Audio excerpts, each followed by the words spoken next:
Attention on this channel. We've got an important message. All observations and opinions shared here are for educational purposes only. This content is intended for adults. Viewer discretion is advised. Be advised that any individuals mentioned are not intended to suggest involvement in any crime. Case by case, got the fire. Ha! Come on, Yo, you wanna talk about true crime? We start with the data flows.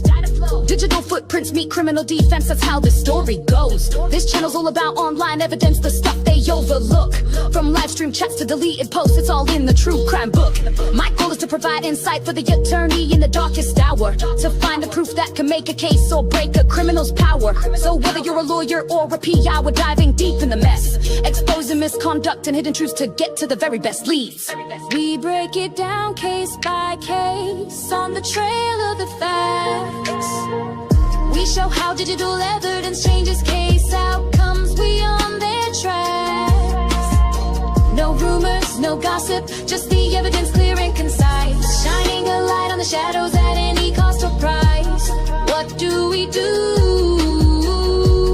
case by case. What's the motto? We're here for the victims, the ones who were left behind. We're here for the families, giving them peace of mind. We follow the paper trail, the digital footprints and the timelines. Connecting the dots, we're reading between the lines. We don't just talk theory, we show you how it works in practice. We're here to help you stay ahead of the curve, to get a new analysis. You think you're in charge, but we're here to find what matters most. We're giving a voice to the voiceless, like a digital ghost. Digital ghost, digital ghost. We break it down case by case on the trail of the facts. We show how digital evidence changes case outcomes. We on their tracks. No rumors, no gossip, just the evidence clear and concise. Shining a light on the shadows at any cost or price. What do we do?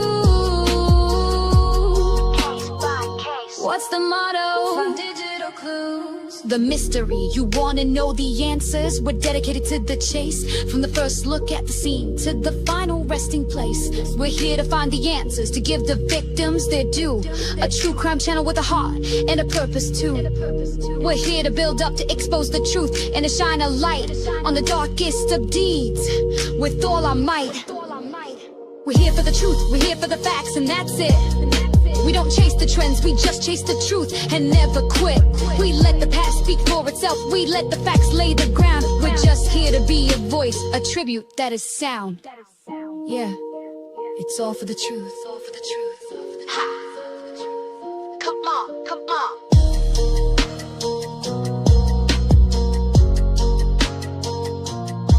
Let's go.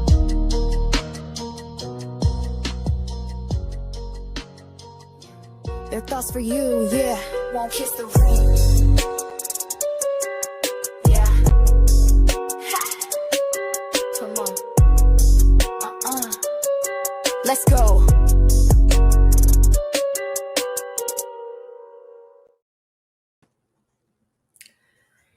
Hello, everybody. Welcome to Case by Case. Oh, let me turn my camera on. Hi. Hello, everybody.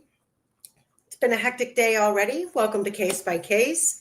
If you're new here, welcome. If you are a returning member of the channel, subscriber, welcome back. We appreciate you. Thanks for always showing up.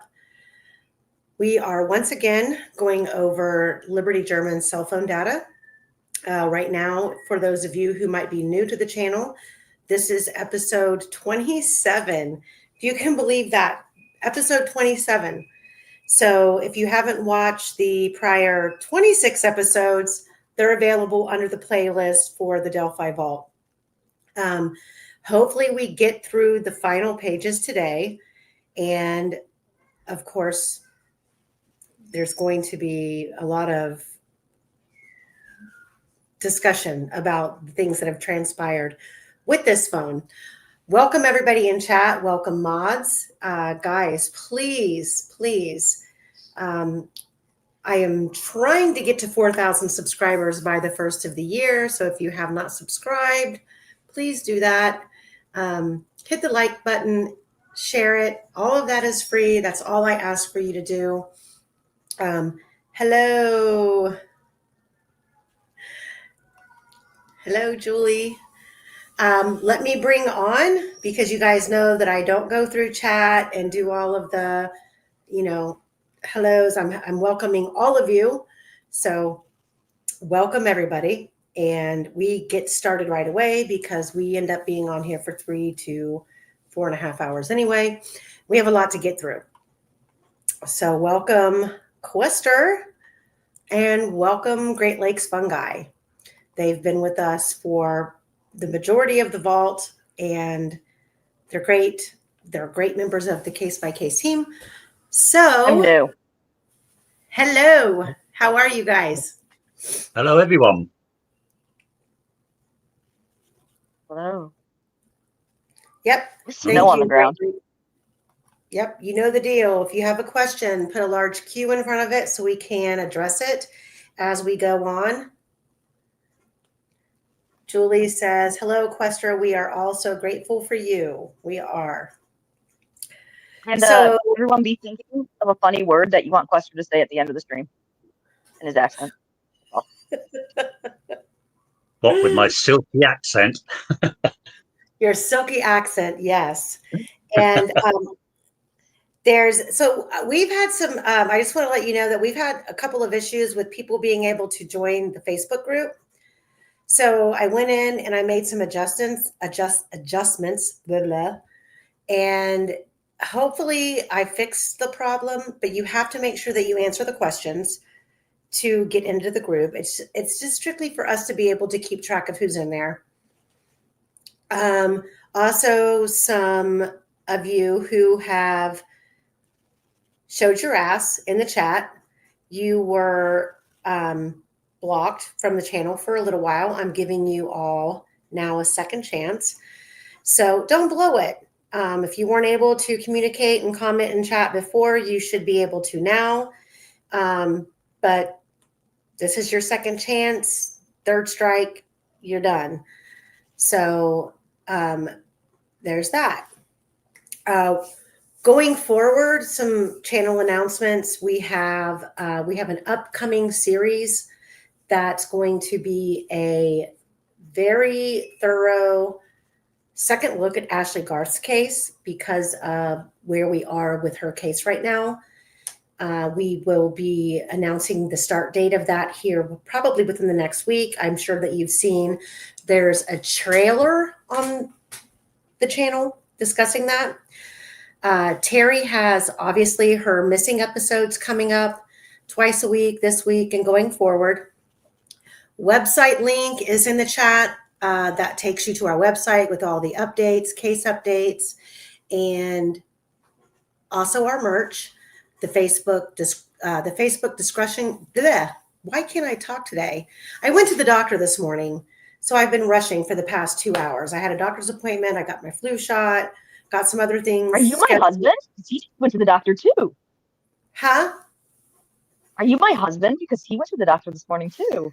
No, I've been waiting. I've been on a two-month waiting list to get in. So I have a whole bunch of. I was going to say you don't have the beard. I'm going through I'm utilizing for the first time ever my health insurance that I pay a good amount of money for before shit gets crazy.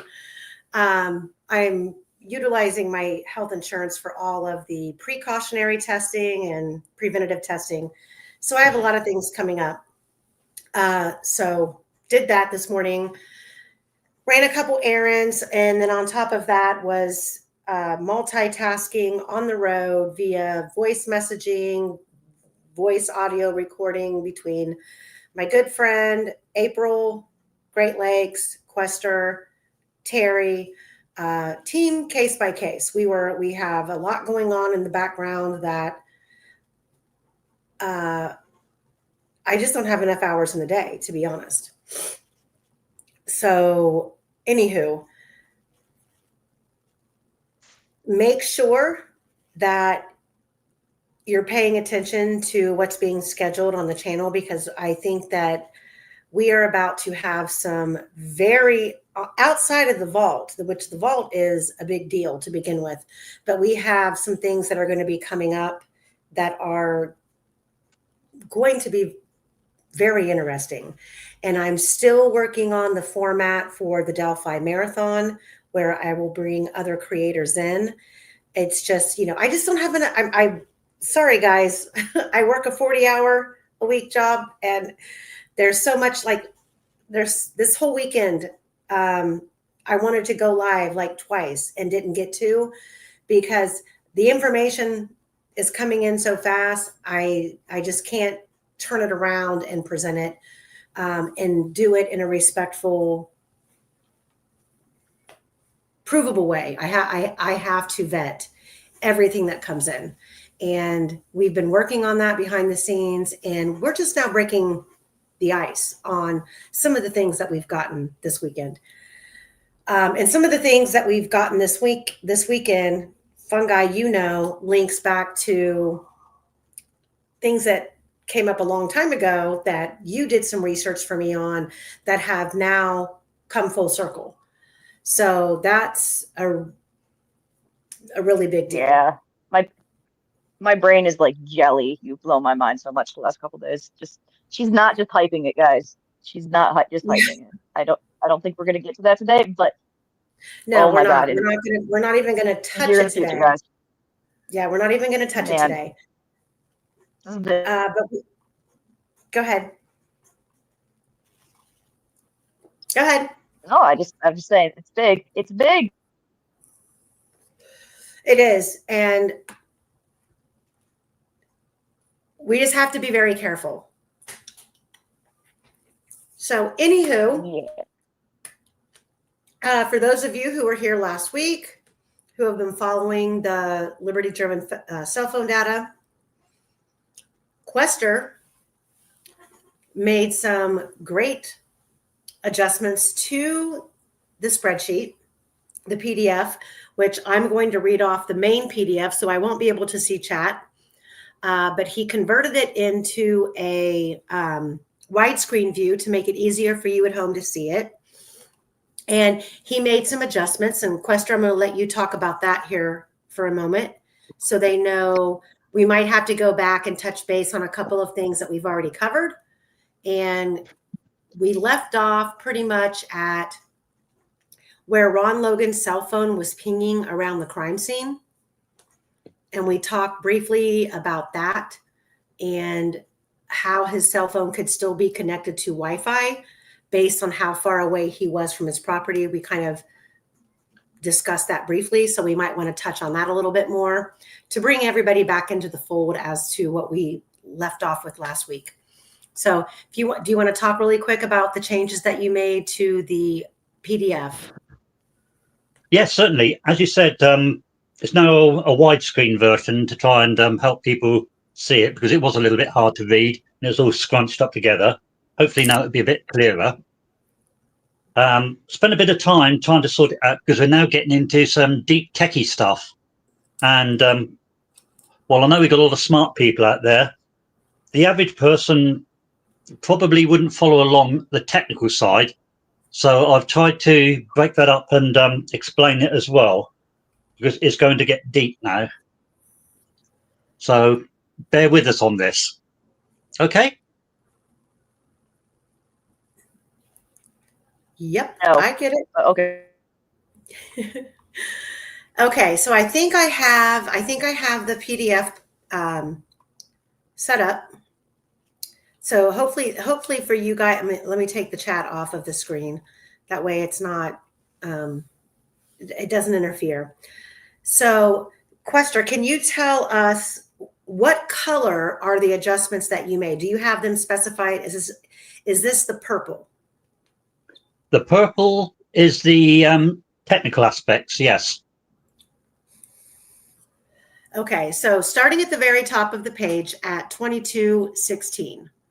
Let me gather my bearings. Let me see. Military time. Let me see. I keep doing that to you, don't I? That's 9:16 at night, correct? On the 13th. No, 22:16. Take 12 off it.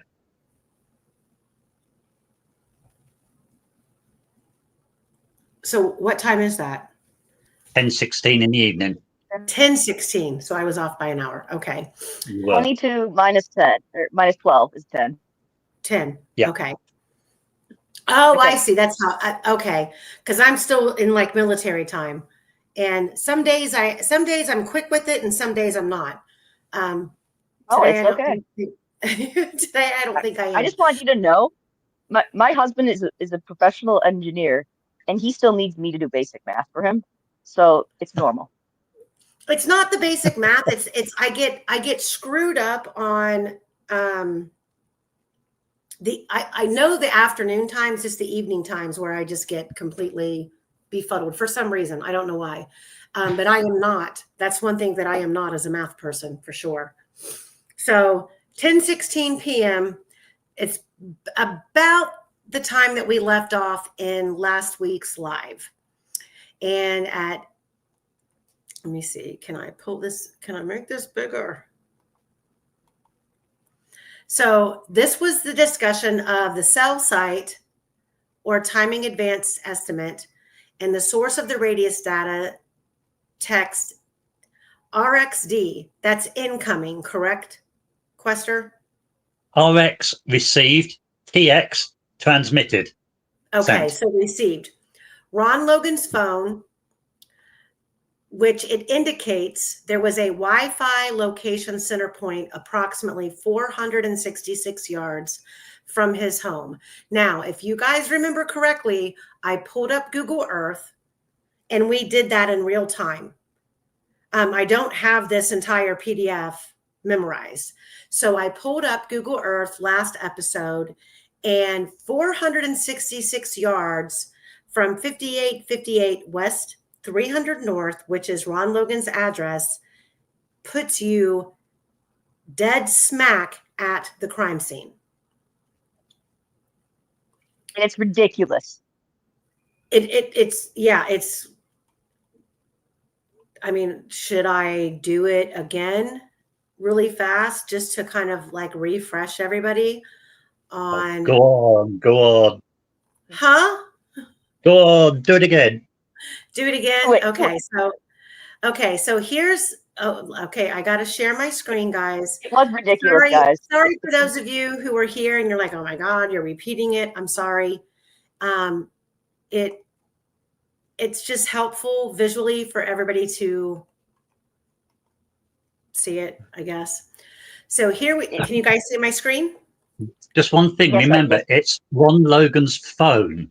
It doesn't say Ron Logan. There is a distinction. So are you saying his dog could have taken the phone and gone there and Well, sent a my text? dog has been known to steal mine. Well, could your dog send a text? My dog can. No, he sent emails, not a text. I get text messages from my dog all day long. She says, "Where the hell are you? Come home." Okay, so here, can you guys see my screen? Huh? Yes. Sorry, I accidentally kept hitting the microphone on and off in the middle of my seconds. Okay, so here's the crime scene. Here's Ron Logan's. And it says 466 yards. So we're going to spat right on Ron Logan's property. And let me see where this is doing that. Let me see. Do.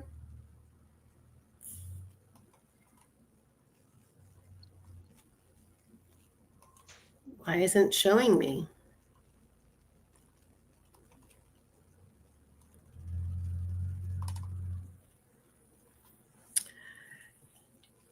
So it's yards, correct? Yes, it was yards. It was like. Okay, hang on. So we have to go back. We have to go back and edit it.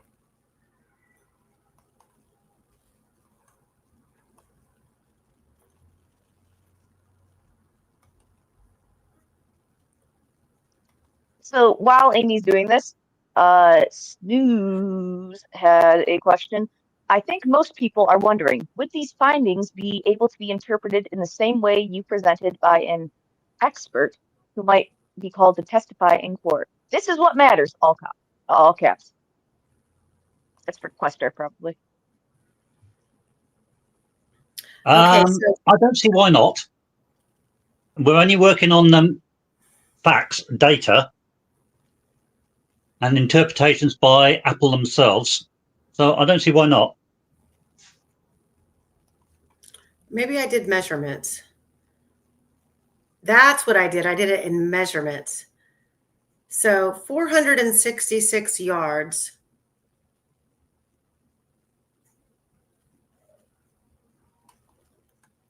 Put you right there. I would have to say yes. I mean, because, okay, look at the map. Look at what was in the search warrant in regards to Ron Logan's cell phone pings. Those are facts in writing that nobody can change. You can't change the distance from Ron Logan's property to the crime scene. You can't change the measurements that the FBI put in the search warrant.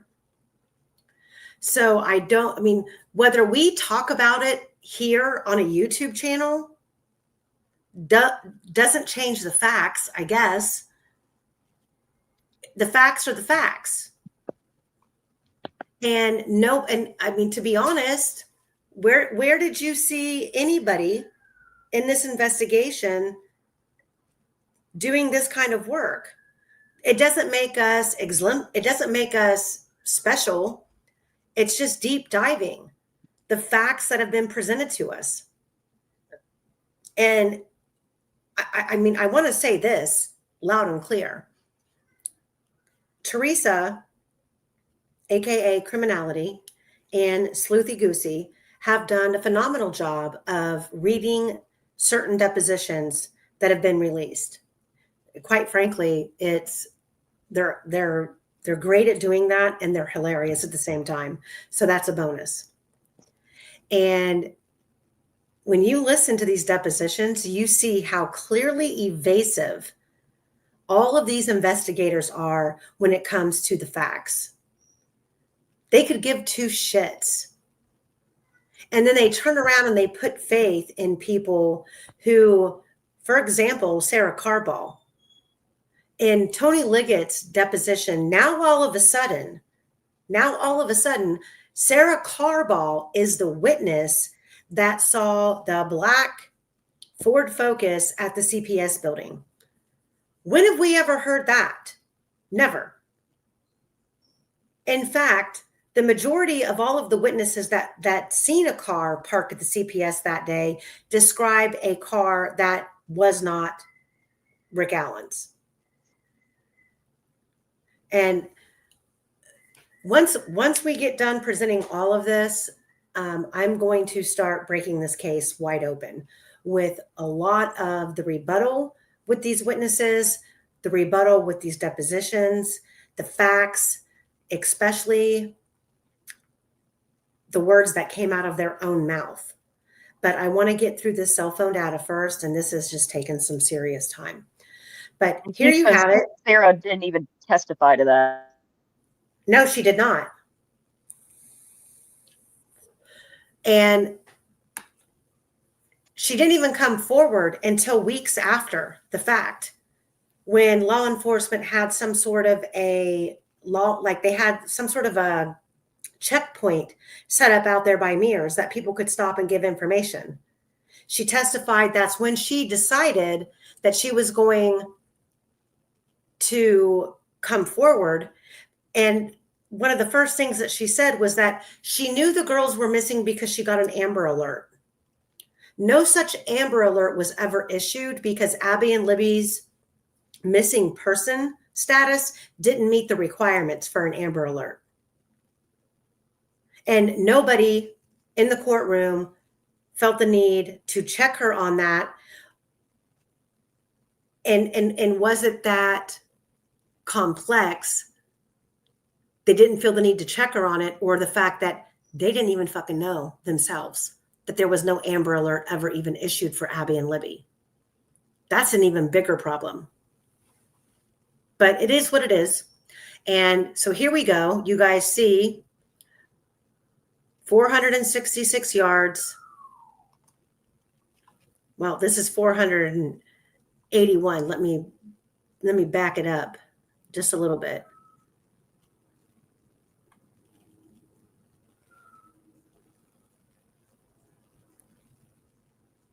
Hold on, this needs to go. Let's do this again here. Ron Logan's property in real time.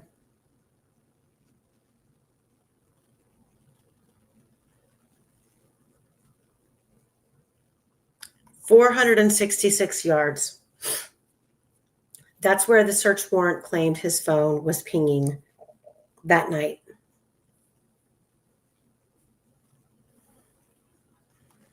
And if you don't believe that, then let's just take it around. Where was it pinging? We go all the way around the perimeter here. Where was his cell phone pinging?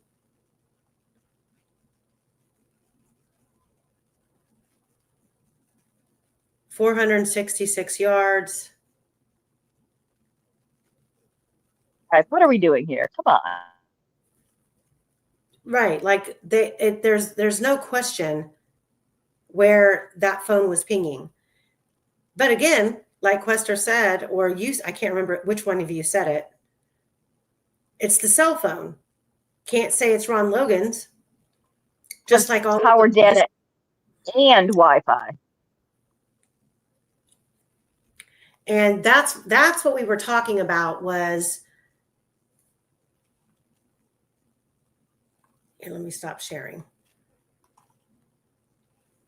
That's what we were talking about, the fact that the ping on his cell phone talks about the Wi-Fi connection. And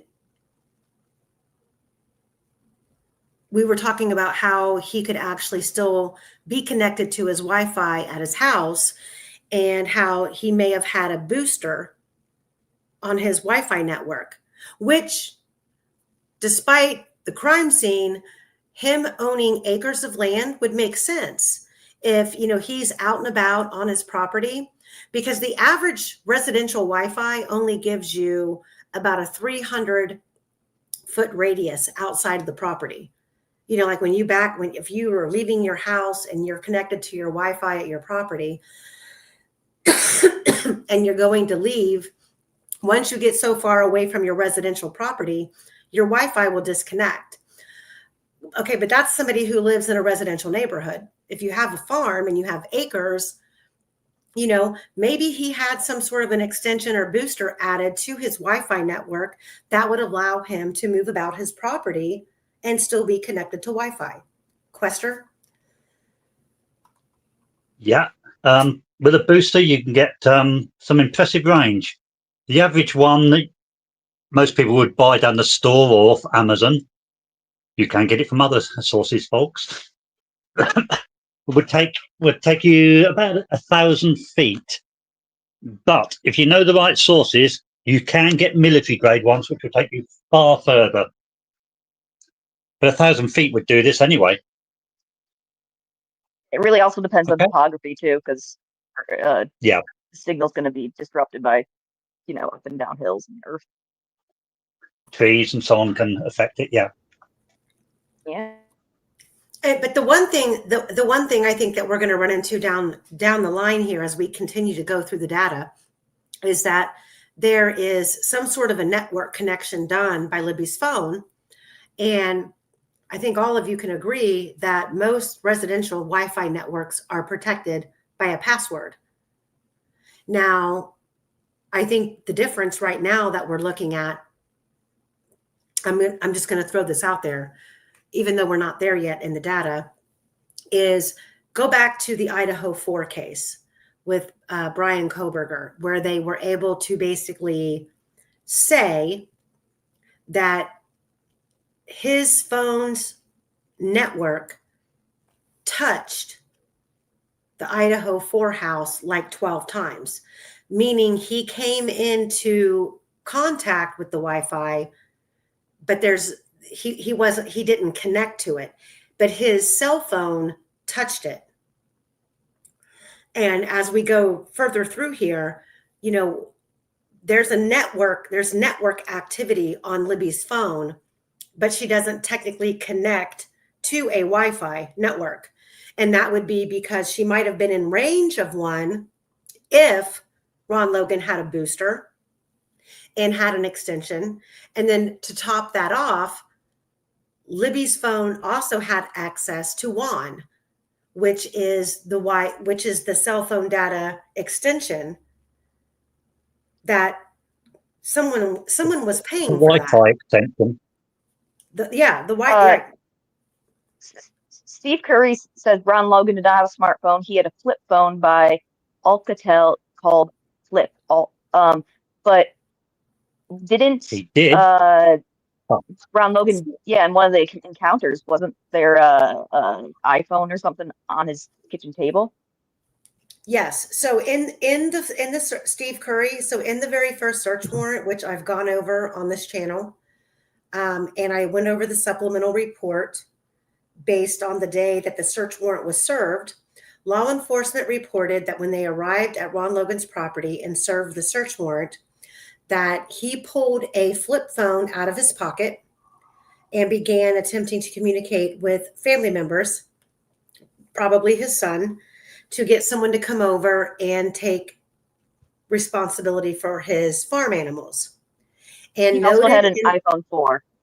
And noted in that supplementary report was the fact that law enforcement stated he was using a flip phone in his hand, but an iPhone 4 was on his kitchen table.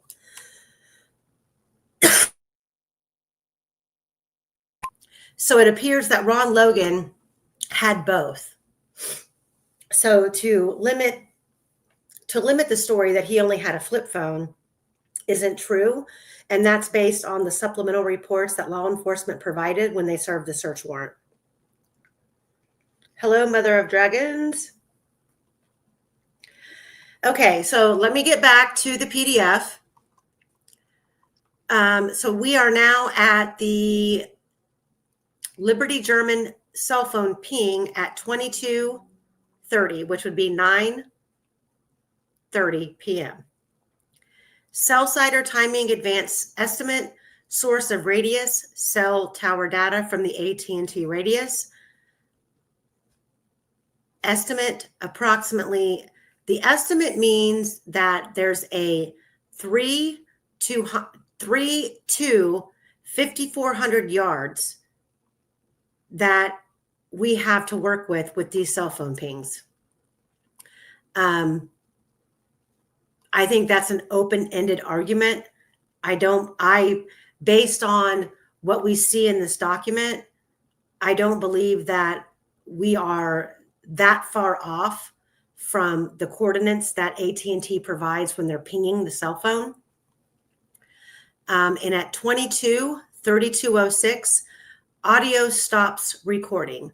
So Quester, can you discuss what that means? What audio at 22:32:06? That's a very good question. What audio? What was it recording at 10:30 at night? As it says in the purple writing, this is the same time that Cecil reckoned that the phone died. Apart from the fact that in his 2024 deposition, he said it never died, it never turned off. And then in trial, he changed it again to have them turned off sometime in the morning. So I think we can totally throw away all of Cecil's statements on that. So I'll read what the purple paragraph says. Cecil in 2019 said this was the last signal activity from phone. It had likely died at 22:32, but in his 2024 deposition, he said it never turned off. And in trial, he now deemed it to have stayed on until sometime after 4:30 a.m. on February 14th.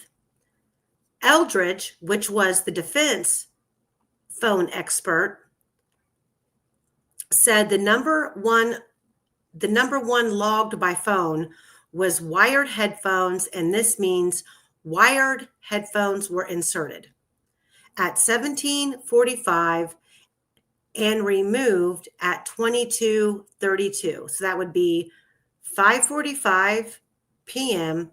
and removed that night at 22:32, which would be 9:32 p.m.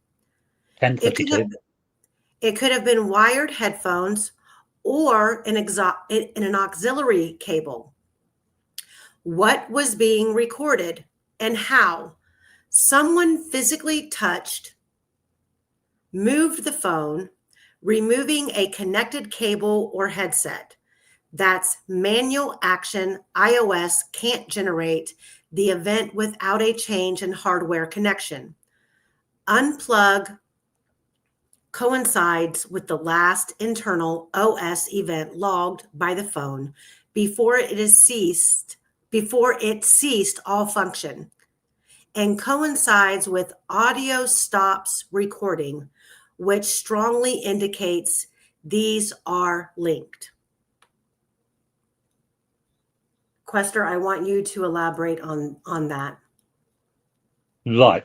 Essentially, what it's saying is that something was plugged into the auxiliary socket. And normally, yes, that would be something like a headphone, an extension loudspeaker, so on and so forth. But if you know what you're doing, you can plug other things in and you can charge, feed information in, and so on via an auxiliary cable. Could that coincide with somebody connecting the phone to a computer and possibly uploading the information on the phone to iTunes?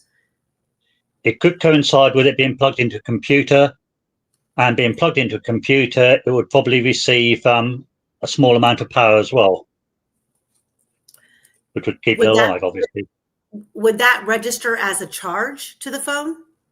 Not necessarily if it's going through the aux cable, because it is not a, shall I say, a bona fide way of charging. Okay. So at 22:33, so 9:33 p.m. and 4 seconds, there was an incoming voicemail from Chris Bridge, which I believe that was Liberty's grandmother.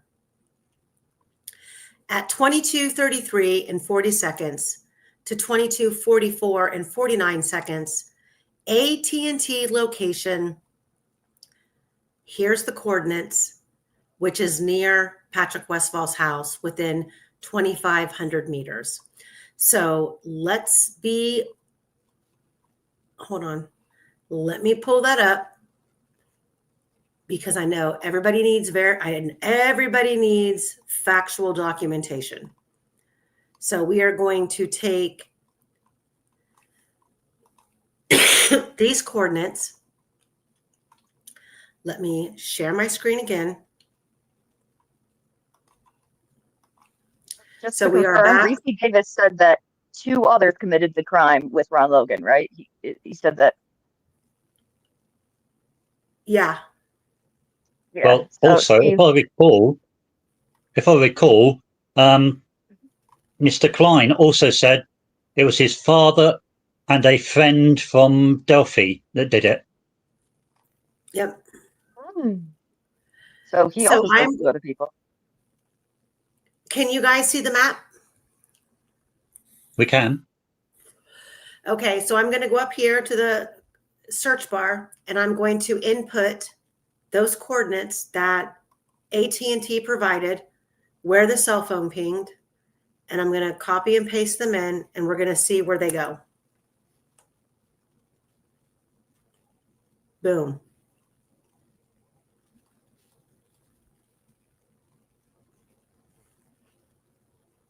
This takes you to the Well cell phone tower.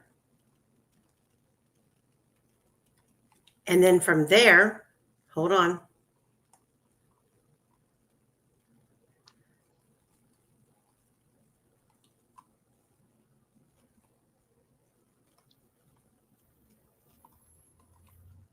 Hold on. Let me go back.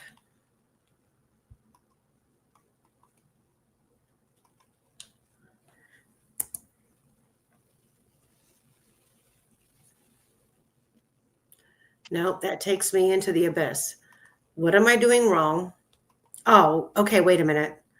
It's not that one. It's this one up here at the top. Location, near Patrick Westfall's house. Sorry, I copied and pasted the wrong one.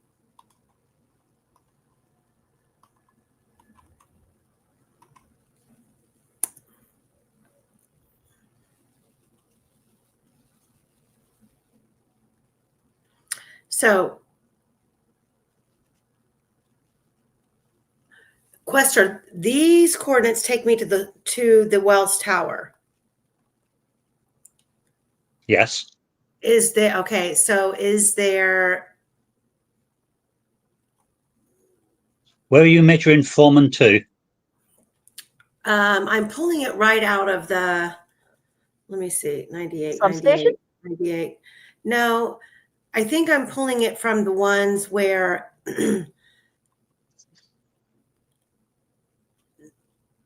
AT&T is giving you the same coordinates. And I need the ones that are abstract from the ones that AT&T listed, where AT&T, hold on, incoming voicemail. Let me see here. It's like a substation. No, it's not a substation. It's here. Right. It's here. Hold on. The AT&T position gave, if you find Westfall's house, it's up and to the left just slightly. Which The would be AT&T here. location. Which is here. Hold on. Let me see.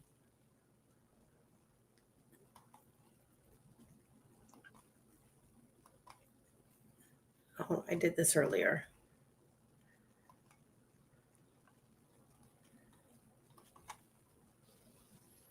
Okay, so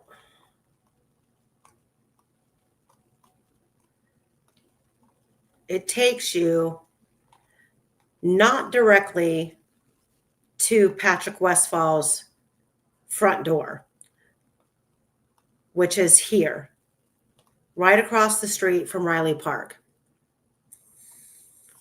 But those cell phone pings take you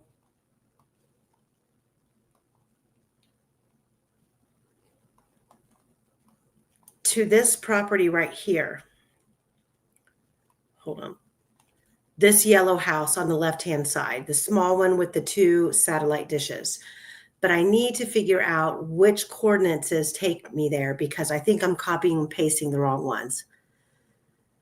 That's the AT&T location.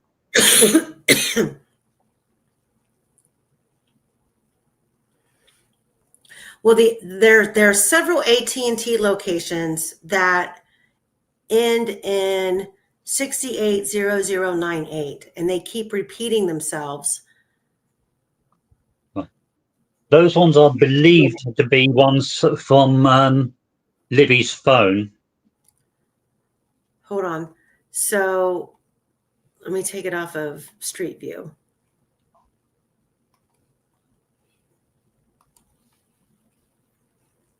And put this one in. This is the other one that we have. On the PDF, the ones that you see in green are the ones that are supposed to be coming from Libby's phone itself. Okay, that might be what I'm doing wrong. And there's oh my God, there's a shit ton of them. Hold on.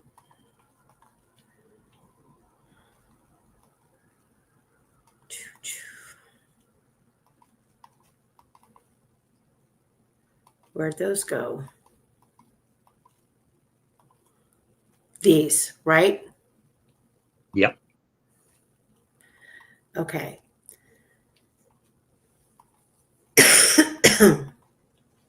All of these. Yeah. Whenever you see it in green, it should be one dealing with her phone. Okay, so we have the north of Patrick Westfall's within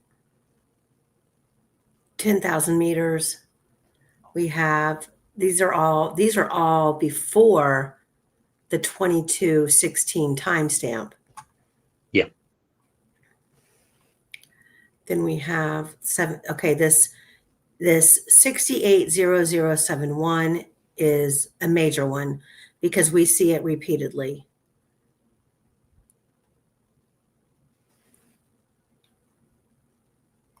And I'm trying to take these and put these into Google Earth. Let me see, North Deer Meadows Road, just north of. I'm still trying to put these in. Wait a minute, stop. I have to go to my PDF to actually get these measurements.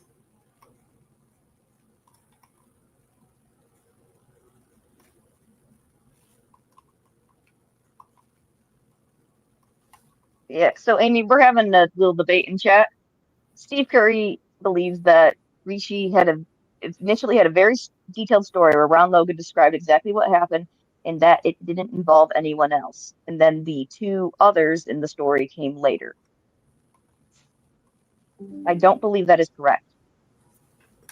Okay. So what I can tell you about that, and that's not correct. But it's not incorrect. I'll say that. So you guys have to so Steve, you have to remember that Ron Logan, when he came into Newcastle, he came in straight off of the arrest of his violation of probation or his parole, whatever you want to call it, for his drinking and driving. Right after the investigation started with Abby and Libby's deaths. And that is when he started talking to Reese about his involvement. And and Ron Logan didn't include anyone else. He simply talked about being out on the trails, running into the girls, basically trying to coerce them back to his property to view rabbits, which he did have in his barn. So to deny Reese of those facts is difficult because how would Reese know anything about what animals Ron had on his property? At that, and Ron basically told Reese that shit got out of hand, that he had attempted to get the girls to his property. Shit went down where Libby started to argue with him because she felt uncomfortable, and that he ended up pulling out Reese called it a box cutter, but when I've talked to Reese privately and he's described what Ron has described, it was more of a like carpentry knife. Something where you would cut. It was more industrial than a box cutter.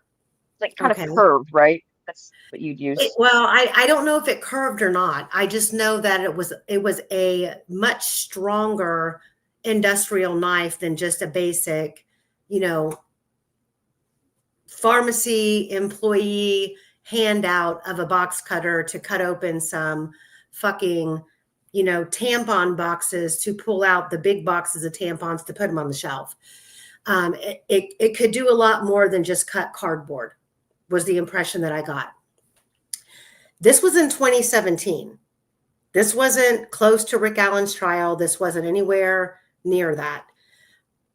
The information that Reese was told, Reese took it upon himself to write letters to the prosecutor of Carroll County, which at the time was handwriting is amazing. Huh? His handwriting is amazing. I just want to give him a shout out. Are you being facetious?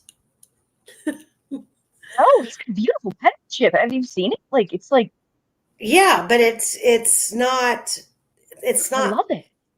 it's not thorough. But Reese Yeah, wrote but the prosecutor in the case at the time, which was Robert Ives. And I don't believe that he really got a response. He said, "Hey, I'm in prison," which was, in a prosecutor's eyes, strike number one. You're not you are not credible. No one responded, but he at that point told them what he knew. Shortly after Robert Ives stepped down and Nick McClelland took over the case, Ron Logan got out of jail. And Ron Logan had been telling Reese up to that point, my boy, Nick McClelland, who's about to take office, which he didn't take office because he was, he ran an election and was voted in.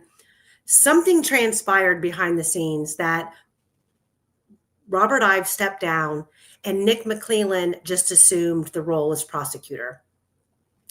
And Ron Logan was telling Reese, my boy Nick McClelland said not to worry, he's going to get me out of here. And that happened.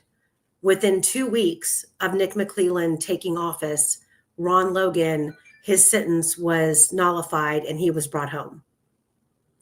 priorities. So that was that. Until Keegan Kline.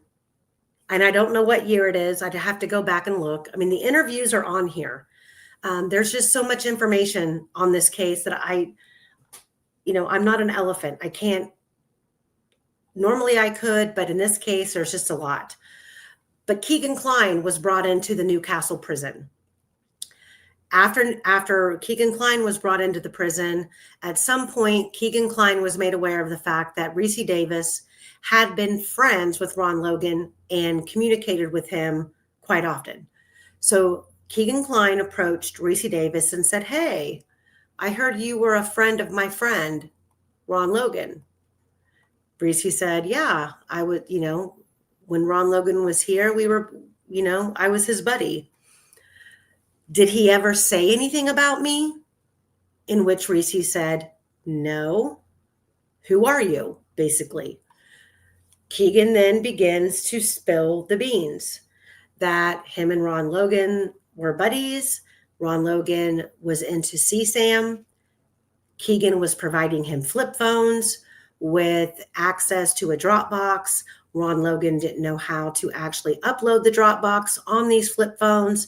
So Keegan would go out of his way to meet with him periodically to basically upload this shit on the phones so Ron could have access. And the story went from there.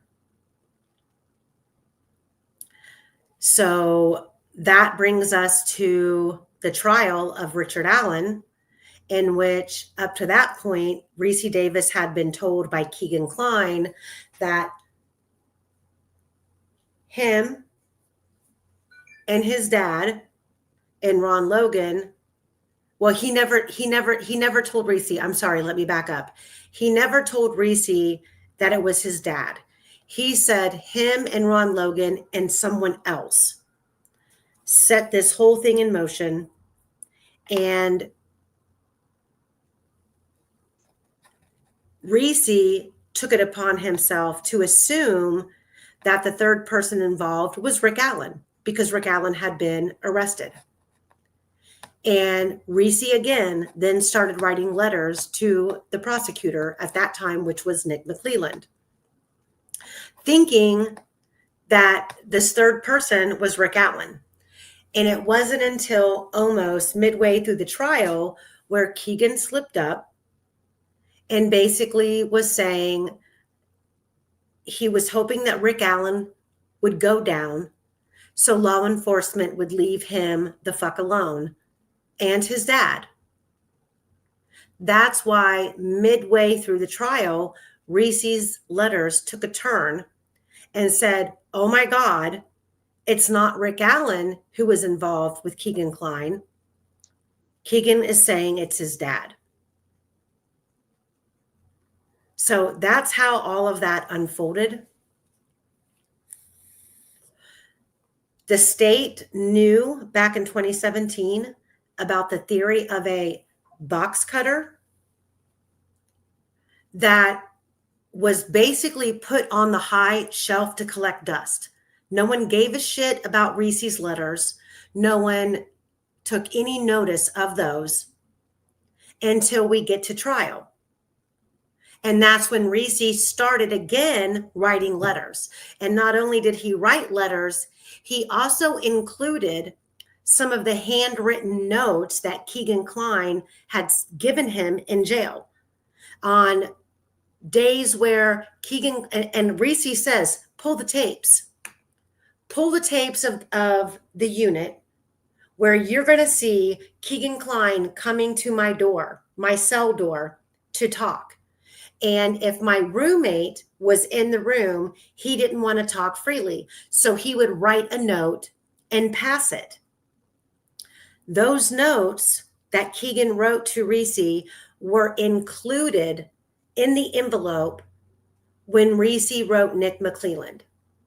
So when Nick McClelland realized, oh shit, this is coming back to haunt me because he kept it under wraps. And we know that he kept it under wraps because in 2023, Jerry Holman, which we just recently found out in his deposition, admitted that Keegan Kline told him, Jerry Holman, the lead investigator from ISP on this case, that him and his dad and a friend from Delphi participated in the murders. That's not a lie. That's not made up. Jerry Holman was told that by Keegan Kline long before Reese Davis started writing Nick McClelland during the trial. So in the need to address the box cutter issue coming back to haunt them, what do? They have Dr. Kaur take the stand, who for 7 years said multiple knives were used in this murder, one of them being a serrated blade, now takes the stand out of the blue saying, I got to thinking that maybe the weapon was actually a box cutter. Stories coming full circle, and it's all a false narrative generated by Nick McClelland to cover his ass. The only story about a box cutter came from Ron Logan. And then again, from Reese Davis reiterating the box cutter during the trial and then outing who Keegan Kline was spilling the beans on during the trial.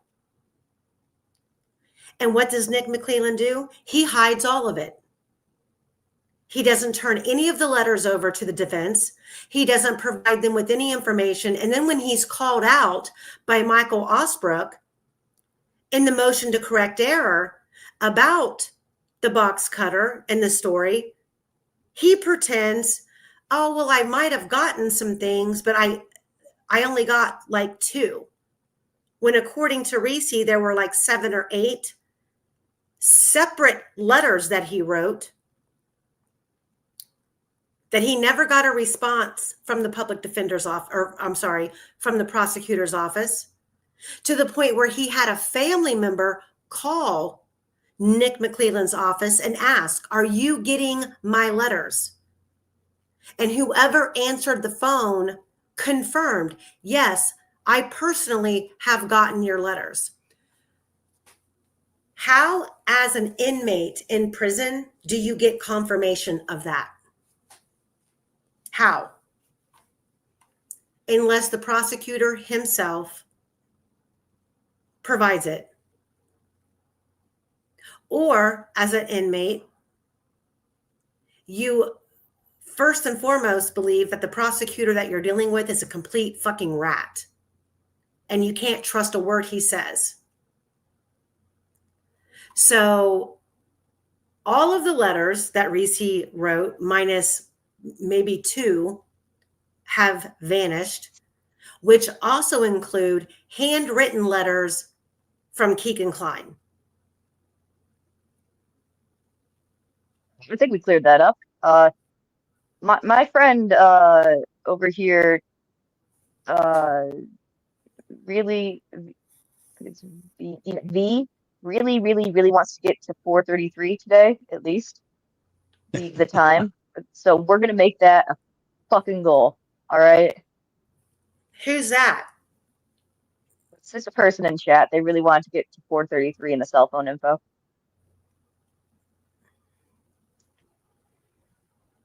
I see. I see who it is.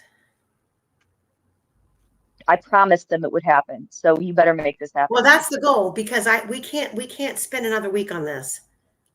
Okay, I'm gonna shut the fuck up. No one else have any questions or else. I have to go into detail to explain everything. I mean, yeah, I do appreciate that you clarified that. And thank you, Steve, for standing on your belief, because otherwise you wouldn't have had that clarification.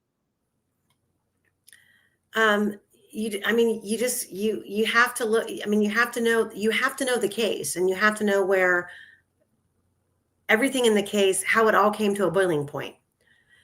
Okay, so the green here, let me see, the green here in the document,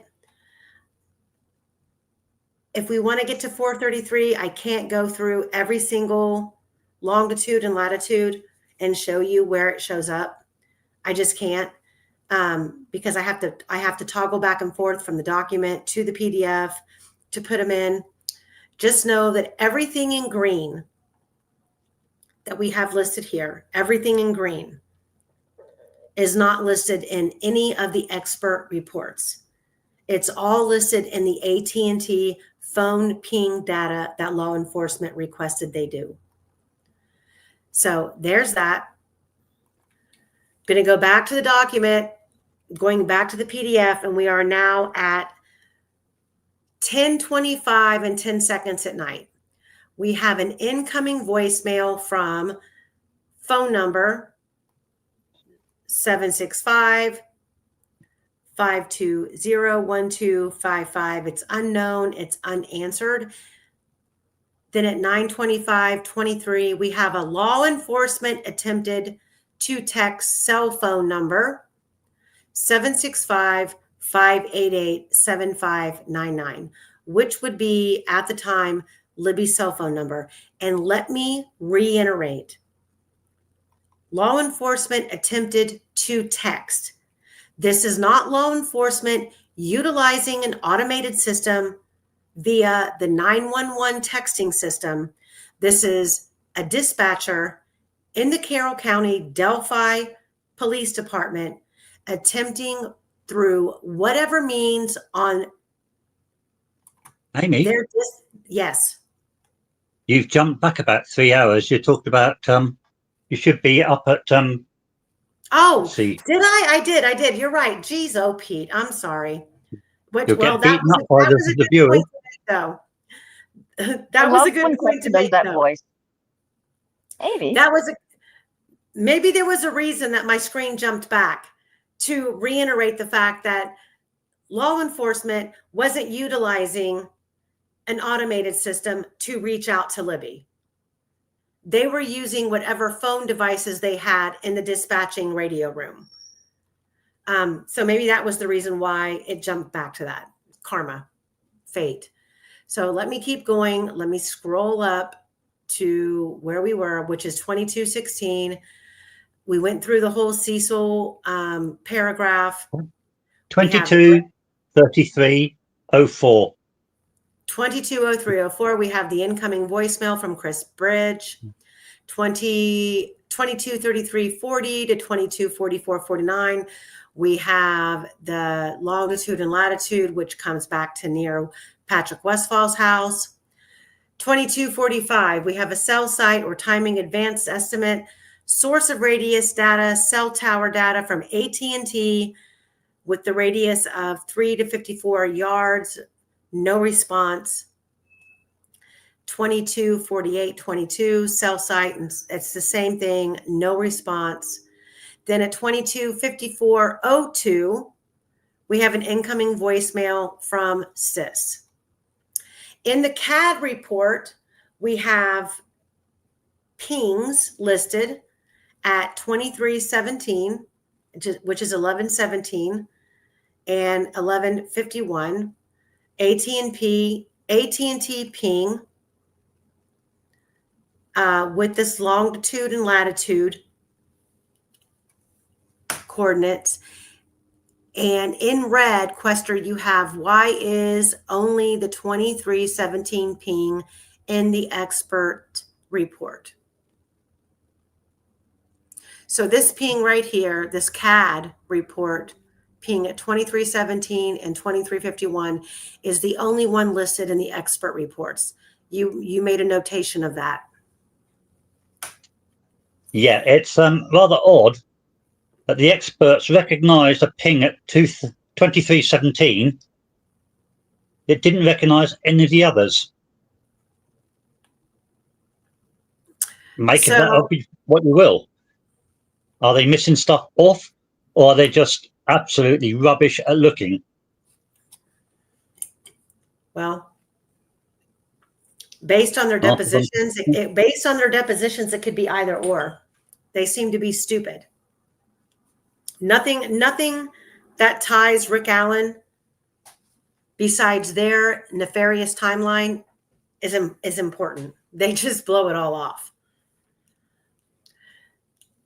So now we have the cell phone pings at 2300, 2315, 2330, 2345. If you notice, they're all 15 minutes apart, and the cell phone pings generate no response.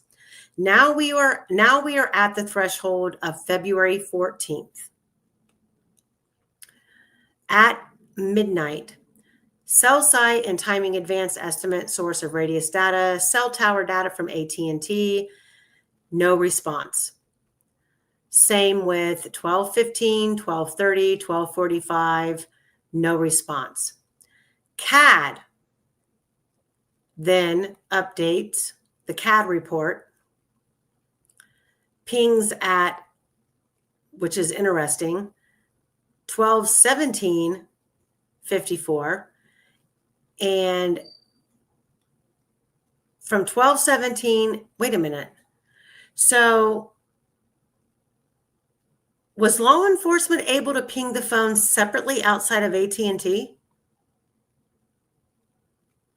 No, Ellie were asking AT&T to do the pinging.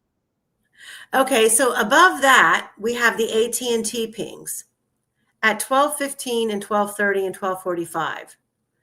But then when we drop down a line, we have the CAD pings, and that's at 12:17:54.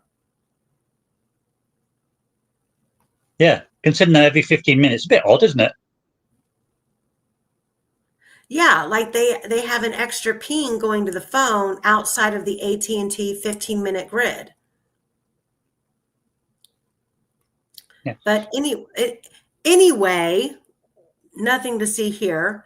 We're going to keep going. We have pings at 12:17:54 all the way until 2:27 a.m. These are incoming AT&T longitude, latitude, and they hit at the Wells Tower. And out of these, the only ping is the 12:17 ping in the experts report. And then we're going to keep going, and then at 1:12 a.m. and 44 seconds, we have an incoming voicemail from Sis, which is a 15.amr audio file, assuming she left a voicemail, but we don't have the text. We don't have the transcript from what she said in the voicemail, correct? Correct. Then we have more CAD pings at 2 a.m. and 27 minutes, at 2:53. Now we are not on the 15-minute timeline. These are outside of the every 15-minute timeline in the CAD report. We have 2:27, 2:53, and a 3 a.m. 26 and 53 second, and a 3:59 a.m. and 34 seconds. Incoming AT&T pings, which hit at the Wells Tower, which are not in the expert reports.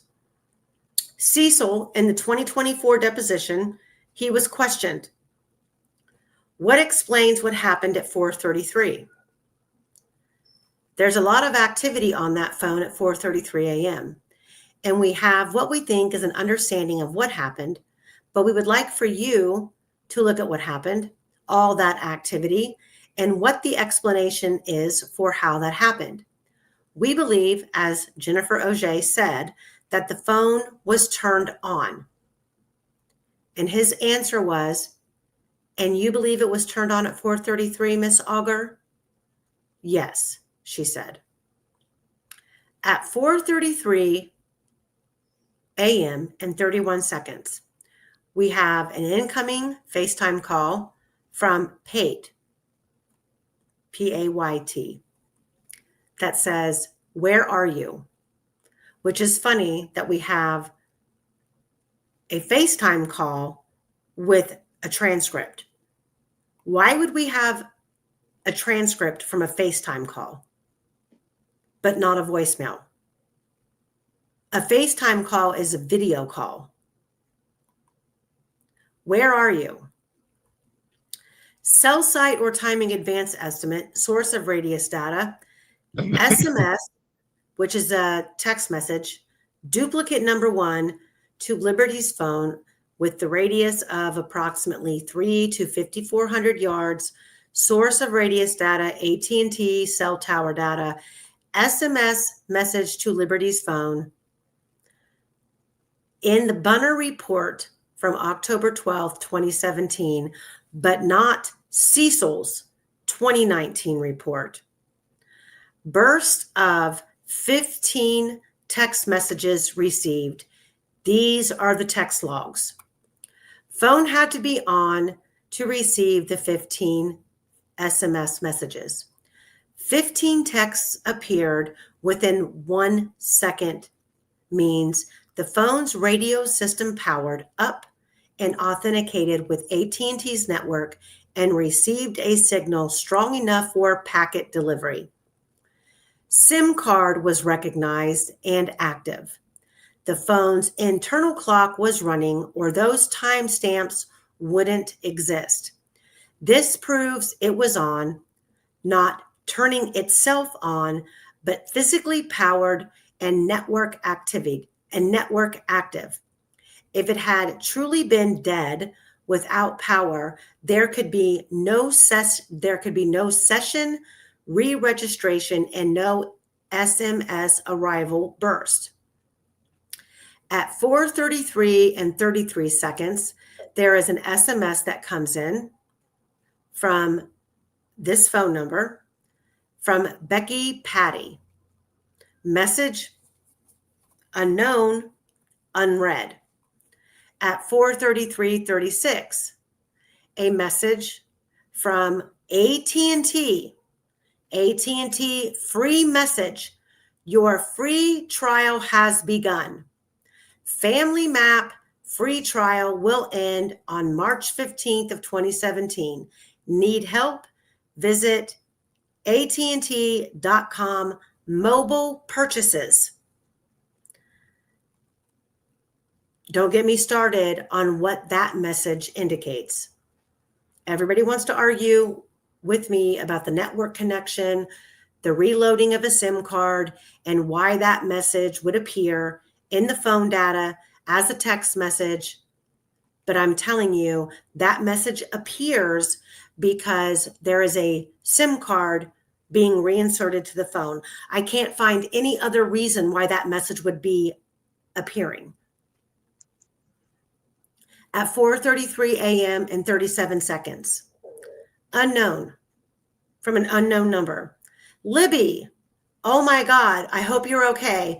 I love and miss you so much. I know we haven't talked as much anymore, but you're still my best friend and always will be. You're so gorgeous, smart, beautiful, and crazy, but in a good way. Please come back home. I'm so worried.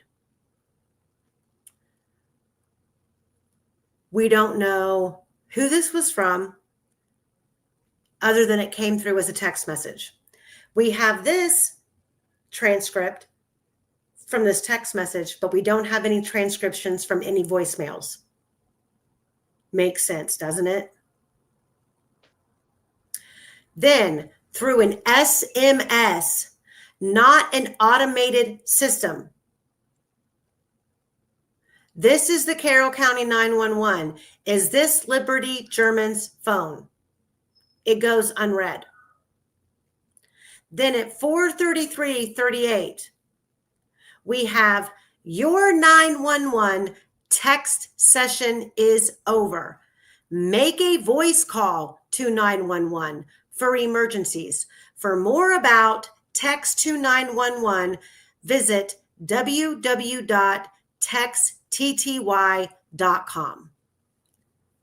Right. And so that's a big deal because they have the caller person, not 911, has to initiate it, right? That's what we discussed last week. No. So when everybody, whatever Cecil search you want to do, whatever AI search you want to do, copy and paste this message. Your 911 text session is over. I'm saying Libby's phone had to initiate it. Libby's phone had to initiate a text to 911. Now, because the phone was offline for X amount of hours, we don't know these timestamps. What it appears to be to me is that there was a 911 text sent to 911 from this device. According to, hold on, let me pull it up.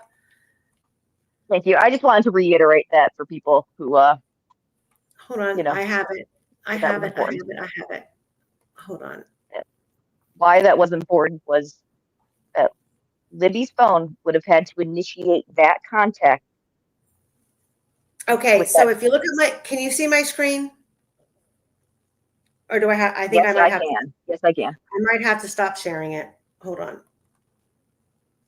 So the FCC, which is the National Text to 911 Guidelines, the Federal Communications Commission, FCC, sets the rules for the U.S. carriers, text to 911 systems.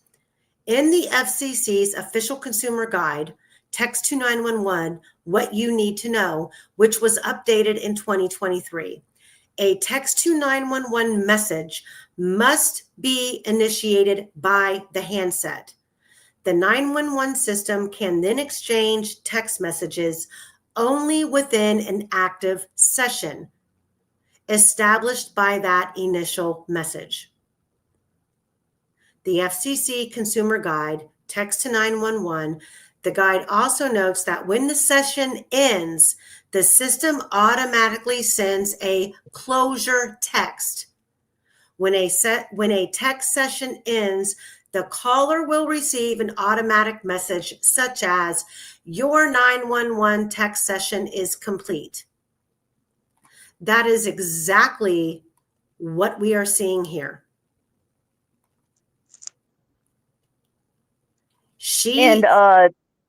Snooze wanted to clarify, is it possible that 911 initiated it because it's a small town and everyone knows everybody and family had them do it, or is that impossible?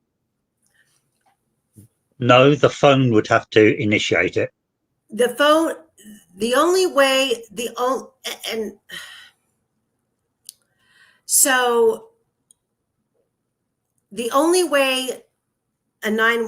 from what I have researched and based on my own personal experiences as being a dispatcher, there are certain connectors in it, and it's called a trunk system.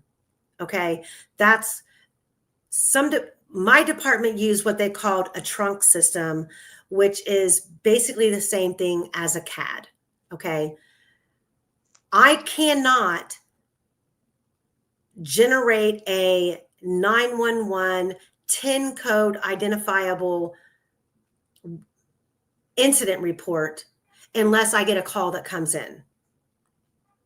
That is a completely different format. If I have reason to add to another event or update another run that's in existence.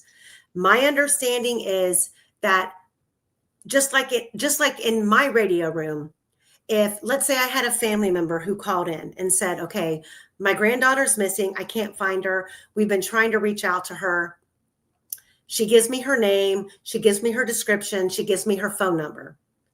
I then can take it upon myself as a radio room dispatcher to pick up my phone at my station and either call or text from my station. That is separate from utilizing the automated system.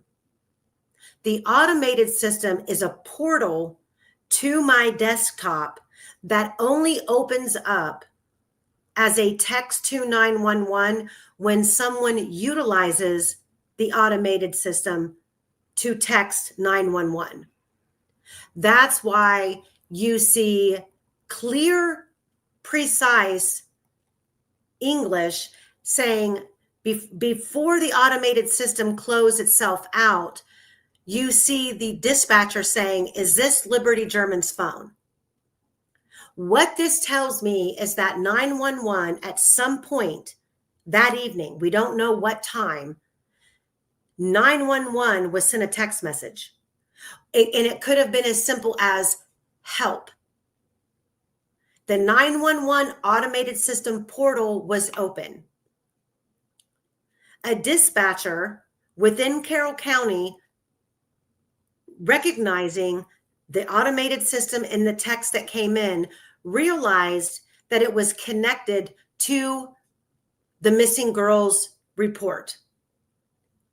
And we don't know if she responded through the automated system and got no response, but we do know that she sent a direct SMS message, which is a direct text message, not through the automated system. And she said, is this Liberty German's phone? The automated response that we see is generated when someone sends a text message through the automated system. The computer that the dispatcher is working off of responds, and they get no response back. I have talked to a law enforcement officer from Carroll County, and I have also got information from a dispatcher in Carroll County that says when the automated system is activated via a 911 text, if there is no interaction after the initial text, that session is closed out in 30 minutes. That's what we're seeing here. Thank you. Where did it go? Let me pull it back up.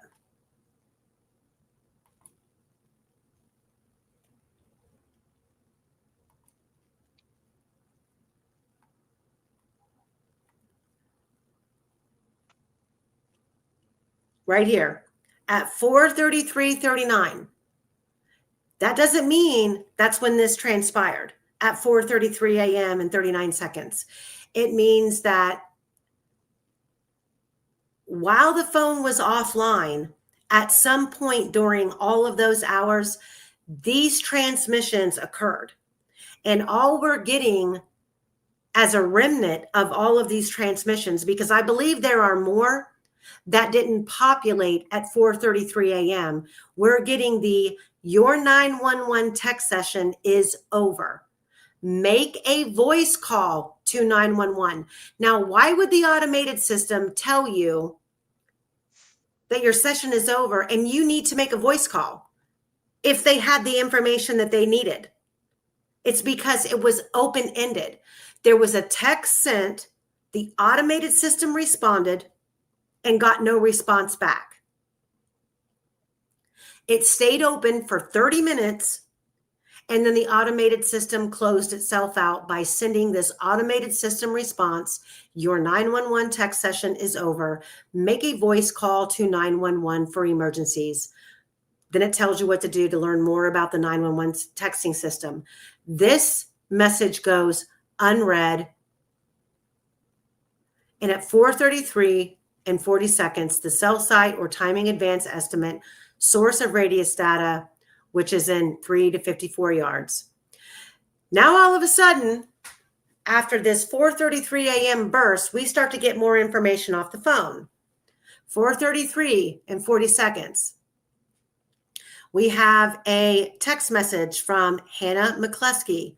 If you can get to a phone, please answer. 4:33:40 again. Hannah McCluskey. I'm sorry, not McClusker, it's McCluskey. Libby, she says. 4:33:41 from Derek German, Daddy O. Where are you? 4:33:41 from her dad again. Call me. And then at 4:33:41, the phone stopped receiving notifications. So the phone was on for a little over a minute, and all of this populated into the phone data. So going over here to the right-hand column of the document in purple. Either way, this message proves that the handset's SMS transmit path was alive. It wasn't just passively receiving. This message proves the modem was transmitting, or at least handshaking, with AT&T's 911 server. A totally passive, offline phone can't receive a message from a session it never opened. Eldridge on November 5th of 2024 said it was in and out of service before 5:44 p.m. and AT&T repeatedly tried to ping it after 5:44 on February 13th. There was no info. It was powered off overnight. He was unable to determine if it didn't ping at 5:45 on February 13th or 4:33 on February 14th, even though it was under Abby's back and was stationary. I can only conclude, Eldred says, something external happened to the phone. It could have been moved, blocked by metal, blocked from the tower, etc. This typically comes in when a new phone joins or a SIM is changed, or a request to use family map is made. If a family member had somehow made such a request, it would indicate them having access to Liberty's accounts, etc., and suggest very blatantly they pretended to be Liberty to track and locate. But AT&T require the target phone to tap a link to enable it. So either the instigator was on a clone or this was never tapped. Law enforcement said this on the found phone was unread, yet you see below at 4:33:48, the only other way there would be a new SIM insertion, that's a manual operation. Changing the SIM would typically also change the phone number. Putting the original back in should not cause this SMS. It is notable that no more calls, texts, etc. from Liberty's or Abby's family friends account appear on the experts list. However, AT&T does. Quester, That's you want big. to? Huh? It's big. What'd you say? Pay attention, people. That was big. That's some information there. Go ahead, Want to Quester. repeat it?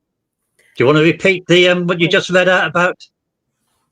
No, I don't want to repeat it. I'm gonna let you talk about it. I'm gonna grab a bottle of water. In his silky voice, why don't you say the important stuff, Quester?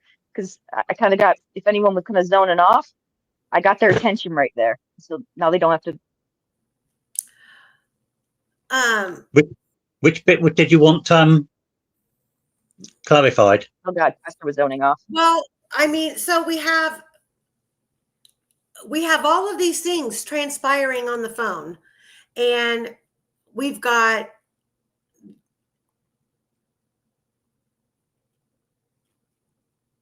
the fact that this phone from 2:32 p.m. in the afternoon is supposed to be under, unfortunately, a dead body that should be soaking wet, if you believe the state's theory that they crossed the creek, which I do not. Yeah. So And we're having several operations happening which can only be carried out manually.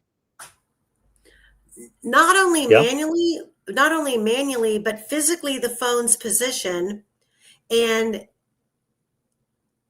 its capability to connect has changed. Yeah, it would be very hard to connect with the tower if it is being smothered by body. In the weaken woods, the signal. You've got a low battery. The chances of it making a connection are very, very slim. And the strength of the network connection and the strength of the phone and the power, which we are now going on like almost 10 hours at 4% battery life. We now have, let me see, between 4:33:40 a.m. and 4:33:41, more information coming to the phone than we have had since 2:32 p.m. in the afternoon. We actually have words, we actually have phone numbers, and we actually have transcribed messages that are left. When before, when all of the voicemails were coming in, all of the SMS messages, and all of the FaceTime calls were made, which I'm still baffled by the fact that they're able to tell us words from a FaceTime message. Like, how is that even possible if the FaceTime message wasn't answered? Is there like, I've never used FaceTime. Is there like a chat function with it too? No, it's a video call. It's like, it's a little chat like room next to the room, next to the video. No. No, it's a video call. It's like a Zoom. It's like a Zoom call. It's face to face. You see each. Yeah, I'm not a little chat room. FaceTime. Not even that I'm on Zoom. Isn't there a little chat room? Well, Zoom has business capabilities. A FaceTime phone call on a phone, not that I'm aware of. And if that did happen, somebody would have had to have activated it. And so could it have been possibly a typo or mistype that it wasn't FaceTime and it was something, I don't know, like just trying to play devil's advocate here. That would make more sense than anything else. Because I don't know. That's crazy. And if your lead forensic phone data expert, Steve Mullins, didn't know that. Expert is doing a lot of heavy lifting there. Yeah.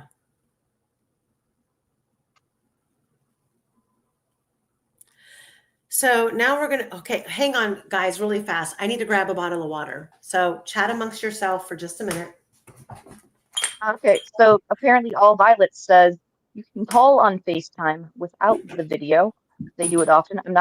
Is that the same in 2017? Would be my first question. But also, wouldn't you have to answer the FaceTime call? Someone would, right? In order for it to start? You'd think so. Uzo Jones asks, this phone seems to have some amazing capabilities. So maybe it answered itself. Magic. Bezo Jones asks, can't the apps like Snapchat, Facebook, Instagram, etc. be activated through another device? That depends. What do you mean by another device? Perhaps one like logged into the same account or something like that? Yes. If there was another phone logged onto excuse me, into her accounts, yes, it could. But that would mean two phones iCloud. using her account. Yeah, with Libby's passwords, the same iCloud, they've clarified. Well, I'm back. I'm still confused based on the depositions. Did they have the passwords or didn't they? Because on one hand, they describe having the passwords, and then there was a discrepancy over they didn't have the password to get into the iPad. I don't know. Kelsey had all of her passwords, etc. The iPad apparently belonged to the parents. So it's quite feasible that Kelsey didn't have the password to that. That's the one that they turned over, that they wiped clean before they turned it over? That's correct, yes. Not sure why this... Snooze made a good comment here. Unless you specifically say it in your settings for it not to save your FaceTime videos, Apple automatically saved them. That is how hackers are able to clone pictures and voices off your phone. So it should have been on there? It should. All right. Sorry to interrupt you, Quester. I just wanted to get that one out. In 2017, that was the case? Because if that's the case, we can go back through page after page after page where we see all of these, especially with Tara German, all of these FaceTime calls coming in, and we have no information. Yeah, I'm beginning to feel like Celebrite might not be a very good program to use in court. Celebrite is being contested in several court cases on the basis that it is easy to manipulate, corrupt, call it what you will. Yeah, we saw that in the Karen Repeat case. Literally, the maker of Celebrite was like, here, now I can make it do this and say this because of this. And so it's like, you just kind of nullified your own product there. But Nellie Lane says Snooze is correct unless... Oh, yeah. Snooze is correct unless she didn't have it synced to her FaceTime calls. So she could still be logged into the same iCloud account on both, but she could choose what she wanted to sync to her iCloud account. Yeah. Okay. So let's move on. We are now at, let me see.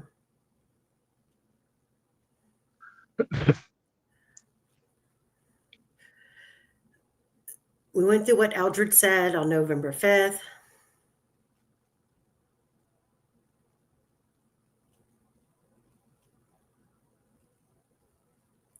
Hold on, I don't want to read the same thing. Bottom line is, if evidence should be admitted, or like this kind of thing is science. And science says it should be replicable. It's not replicable. We've gotten all this different shit from multiple extractions of the same phone. Well, they excuse that by saying that new editions were being produced, and these new editions were bringing out more information. The only trouble with that is that these new editions seem to be losing some of the information that the earlier ones brought out. No. That's true. That's true. Yes.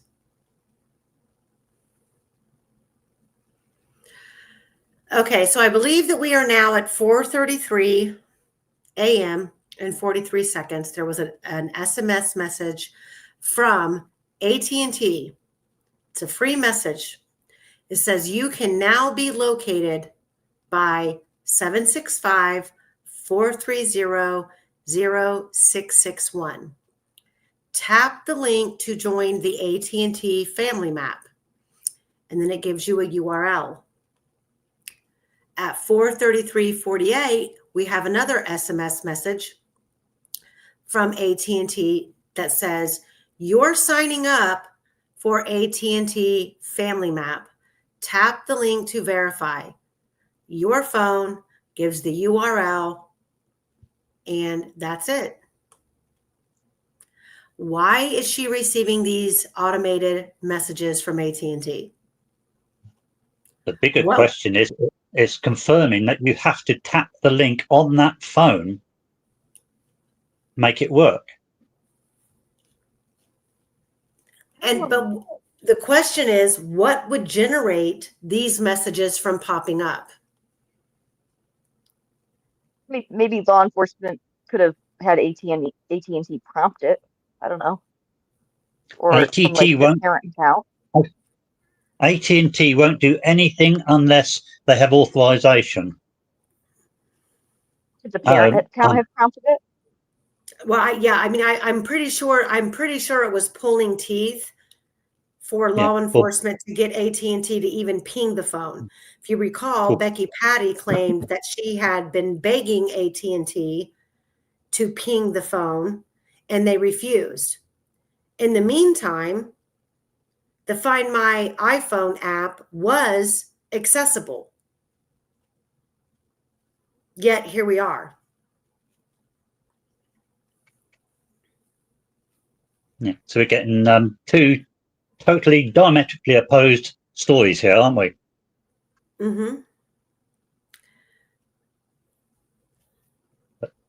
So somehow her phone, Libby's phone, signed up for it because law enforcement said tracking did come on.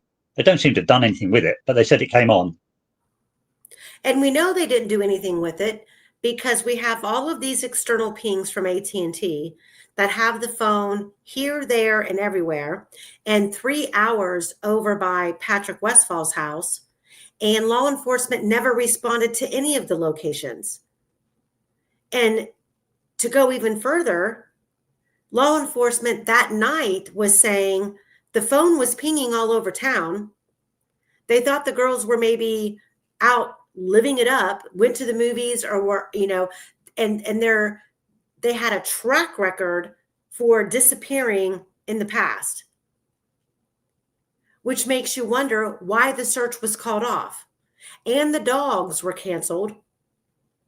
Yet by the next morning, when law enforcement realizes, holy shit, we have a serious case on our hands, now all of a sudden they're telling searchers who are showing up from all over God's creation to help, they're being turned away and being told, you can't be here because we need to let the dogs work.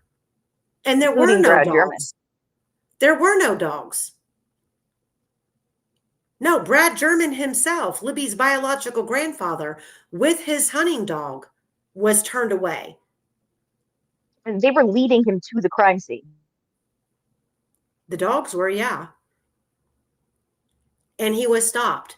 And he was told that area had already been searched. And we know now, based on Jerry Holman's deposition, he said, I didn't go out to the crime scene until after the girls were found. So I got out there around 11:30 a.m.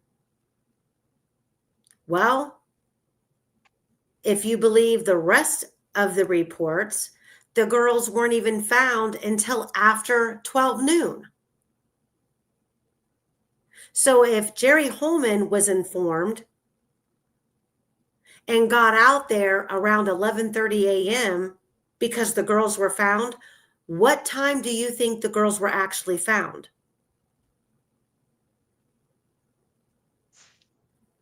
We did 2 episodes on the law enforcement police scanner that break down the timeline. The girls were found well before 11 a.m. Why they would lie about this, I have no idea. It's not even something that most people following a murder case would ever question what time the bodies were found. But yet, when you dig into it, you go, holy shit, there's real evidence here that law enforcement from day one lied. Why? Why would they have to lie about when the girls were found? I don't know. I don't have any kind of a theory. But when you listen to the police scanner and you listen to the audio, it doesn't add up to the girls being found after 12 noon. Which means we have several hours of the girls possibly being found, and we don't know what was being done at the time.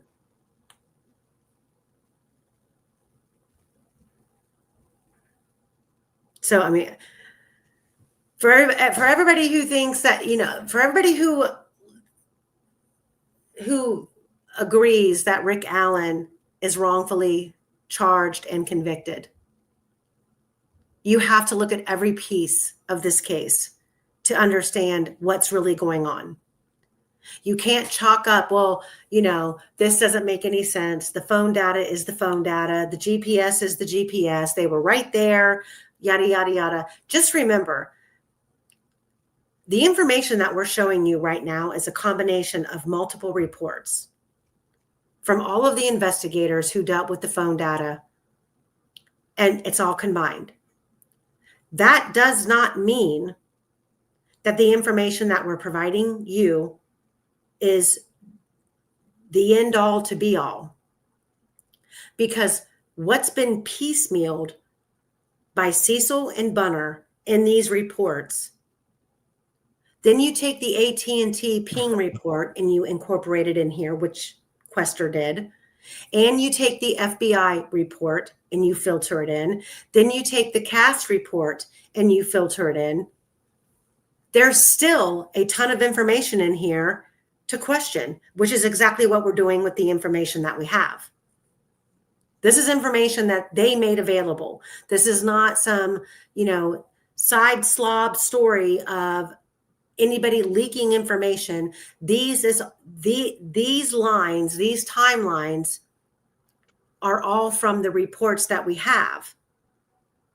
And if you think that you're seeing nefarious information in this report, this is not a report. This is a research project compiled of all of the reports that have been made available over the course of the years since the investigation started, and how they contradict each other. So just let me make that clear. This is not a report. This is a rendition of all of the reports combined and what they show. And as good of a job as they thought they were doing in 2017 to 2023, hiding certain information, there's still seepage in here that shows you there's shit going on with this phone that doesn't make sense. There's shit going on with the geolocation of this phone that doesn't make sense.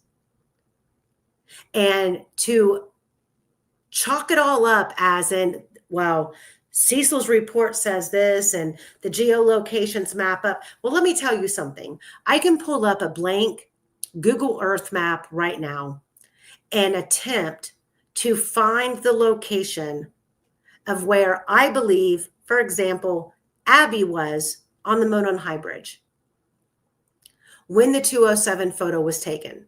Okay, I can look at the photo. I can see the platform behind her. I can guesstimate. And then I can go right onto the bridge and I can right click my mouse and request the coordinates. This is an interesting theory by Indiana litigation examiner. Oh, sorry, I'll wait. No, does that mean that because I can do that the coordinates that I provide for where Abby was on the bridge, does that mean it's factual? No. But I'm not the only one who can do that. And I'm not saying that Cecil or Bunner did that, but what I'm saying is they have highly proven that they are untrustworthy and unreliable, not only in their job, but also in their honesty. They've been caught in numerous lies. And the shit that they have made available doesn't back up the theory of this case or the state's timeline. So just keep, all I'm saying is keep that in mind. I'll tell you something else to keep in mind. In the chat, people have mentioned medical stuff. I'll give you 2 words. Pallor mortis. You know what that is, Amy? What'd you call it? Pallor, P-A-L-L-O-R, mortis. Pallor mort. No, I do not. Do Right. describe. It's an effect you will see on bodies. It is the one effect that doesn't alter due to external conditions. Doesn't matter how cold or how hot, wet, dry, pallor mortis will do what it does. Pallor mortis changes the color of the skin noticeably. However, it only lasts at the most about 3 hours. Now, if you've got access to the photographs of the girls, you will see pallor mortis. Okay, here. This is what we're going to do. Let's just be gross. And if those of you in chat can handle it, stay tuned. Right. Pallor mortis. The fact that pallor mortis is visible on those photographs must mean that death occurred within 3 hours of those photographs. If those photographs were taken at 12 in the morning, that means death must have occurred 9 in the morning at the furthest. It's an amazing thing, isn't it, pallor mortis? So why didn't somebody deal with this pallor mortis and confirm whether it is or is not?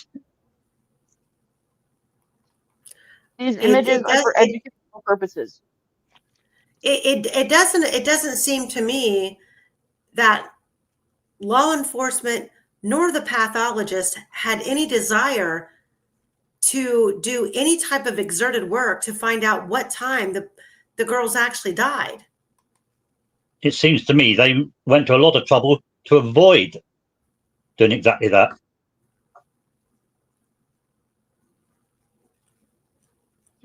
Can I mention what Indiana blood? Just a quick thing. Draining the blood will not affect pallor mortis. I'm going to mention what Indiana litigation expert kind of proposed earlier. I thought this was really, really interesting. Personally, the only thing that makes sense to me is that the girls needed to be moved on to Ron Logan's property so they aren't on county property, preventing a delay in the CSX transfer, which is the Moton High Bridge itself. CSX was the railroad company. The other thing that's interesting that sort of ties in with that is, you know what the easement is, don't you, Great Lakes? Easement next to the creek. But for everyone else, an easement is an area beside the waterways that would cover, for instance, flooding and so on. It's a strip of land that nobody owns because it belongs to the creek. Is that right, Great Lakes? Effectively? It belongs to the local government, probably. Yeah. Now, the bodies were placed just over that line. Just got into Ron Logan's property. A couple of feet back, they'd have been in the easement. I think Indiana litigation examiner could be onto something there. I didn't really think about that. So pallor mortis was on both girls. Yep, it's quite clear in the photographs. But either they died at 9 o'clock in the morning, or those photographs were taken at some time earlier by persons unknown. Do we know if there were any markers to show the exact property lines? I know that when I had a survey done on my 40 acres before we bought it in the UP, the they had these pink markers that they put all along the edge of the property. And so I was wondering if was there any markers kind of like that, or maybe spray paint on trees to indicate where it was? I don't believe there were any markers along this creek. Interesting. Well, that means that someone would have known the property line then. And who better to have known that than the property owner? Which is one of the things that Reese stated in one of his interviews was that, and I'm going to be honest, I'm going to be completely honest with everybody. I don't know how much of the Ron Logan story I believe. There are some things that absolutely make sense. There are some things that add up, and there are some things that just absolutely do not add up. One of them being that Libby was transported back down to the crime scene from Ron Logan's property in a wheelbarrow.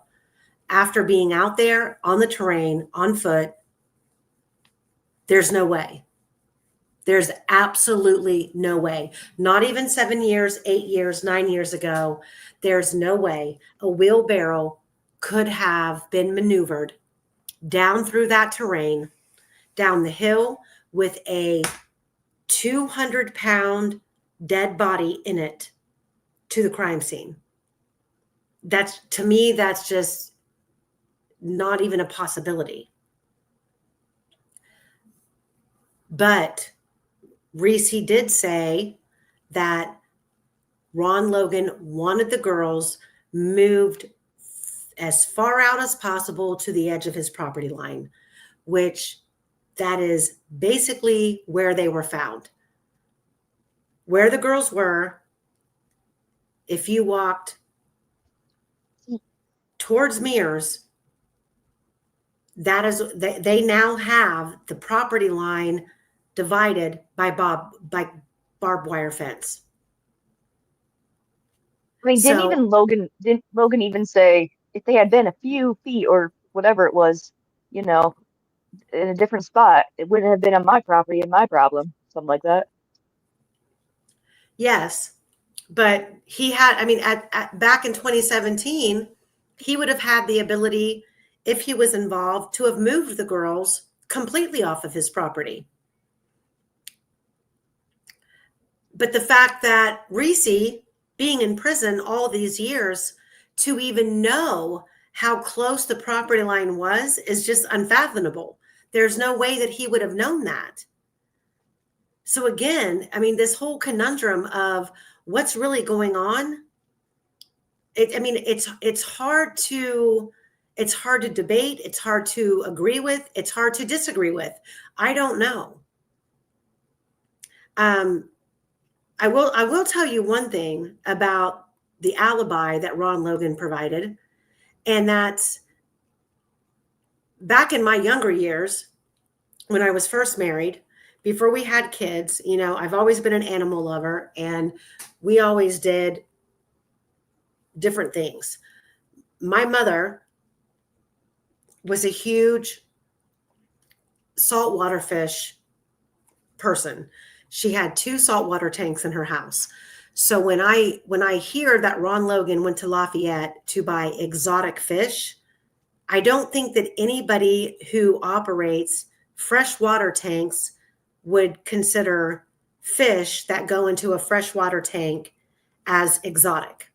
Exotic to me means saltwater, which is an elaborate setup.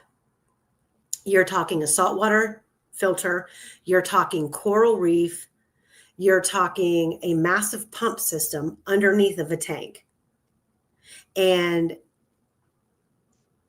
it would be a standout feature in Ron Logan's house, to be honest. I mean, when you see, if he's going out and he's spending $100 on fish, prime, let's just break it down.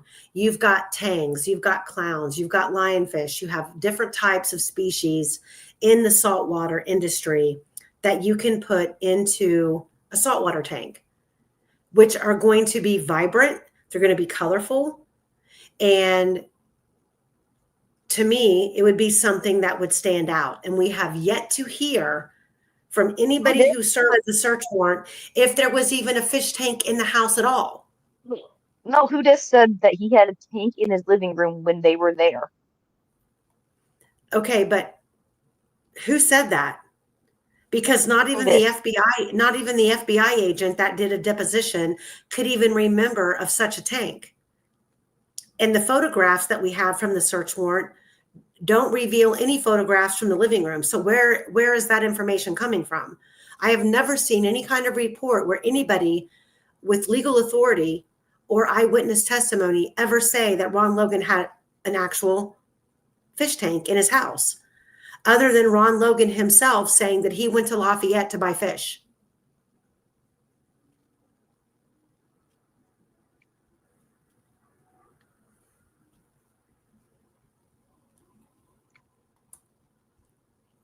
I've never seen anything that says that Ron Logan had a fish tank. And I'm not saying that he didn't, but what I'm saying is if you are serving a search warrant on a man whose phone was pinging at a crime scene and his alibi was he was at a fish store buying exotic fish, wouldn't one of the biggest notations that you would want to make in your report is to clarify that, yeah, this dude had a fish tank.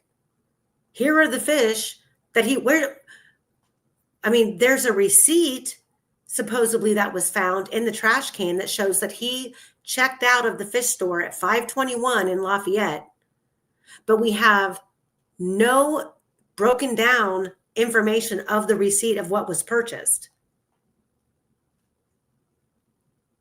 So who this says, I myself seen it with my own eyes when I was in his house. That's all I know. Why they wouldn't why they wouldn't list it, I'm assuming you are saying, I have no clue. Well, that's the problem. You're the first person who's claiming that they have laid eyes on a fish tank in Ron Logan's house. And what kind of fish tank was it? Was it exotic? Was it a saltwater tank? Was it freshwater? Because there's a major difference. How big is it? Or was it? I'm sorry. And if you're going to tell me it was a 30-gallon tank, he sure and fuck didn't go spend over $100 on fish to put in it. That's a lot of freaking fish.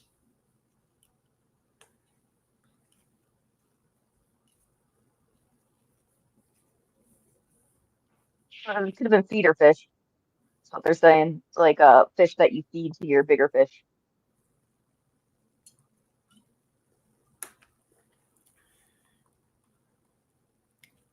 There's just so many things that. I mean, you claim to know about fish, but you really know about fish and cameras. Can you tell the difference between a pump and a camera?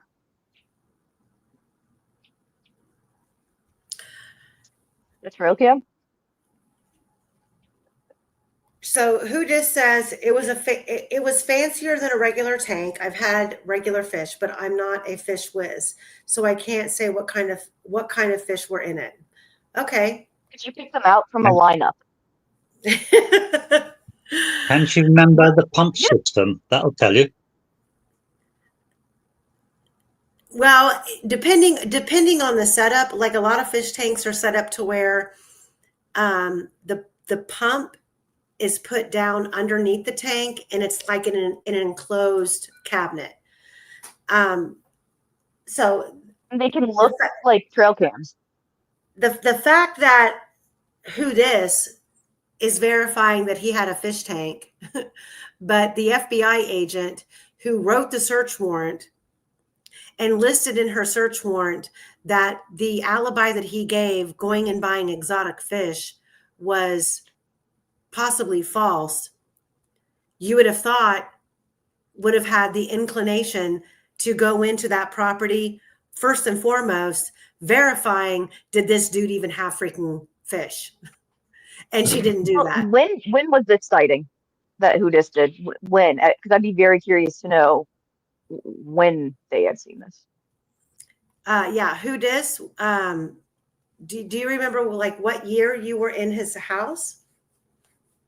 And why were you in his house? Let's just talk about that. And you don't have to talk about it on here. You can email it to me because we do email. There's just a lot of things that, you know, this is one of them. This is one of the things that don't add up. Like why? I mean, I worked for the Columbus Police Department. I spent 20 weeks in a classroom setting just discussing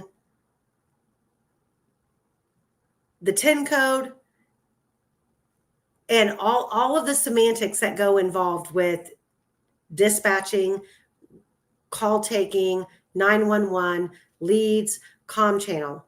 That was 20 weeks in class training. Then I spent another 6 months on the floor with a coach. There is so much in-depth training that goes along with even carrying a title, let alone going through Quantico and becoming an FBI agent, and why all of these missteps happened. All of these law enforcement officers, detectives, FBI agents misstepped all of these things. It's freaking bizarre to me.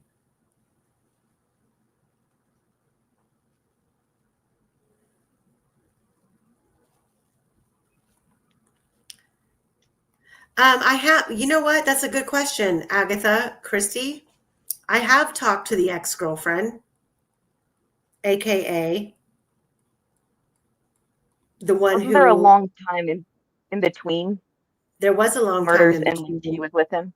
Yeah. Yes, So and she had no knowledge of any kind of a fish tank. all right, let's get back to the phone data. TC Keith, Amy, I heard you were the one that got High Street under control over there in Seabus. Back when I worked at, no, that wasn't me, because High Street's still not under control. And I'll tell you one thing, I can't imagine working in a radio room. Like, people look at Ohio and they think, oh, it's a cow town. There's not a whole lot that goes on here. I'm assuming that Cleveland, Ohio is way more busier than Columbus, even though we're the capital. And our radio room sat very close to the Ohio State campus. I could be working on a Friday night, working comm channel, which are the back channels, that things that need to be discussed between radio room and law enforcement, X, Y, and Z doesn't go on the main air. And we had multiple bars on High Street who, for example, we had one that was called the Red Zone on High Street. And this was not a big bar at all.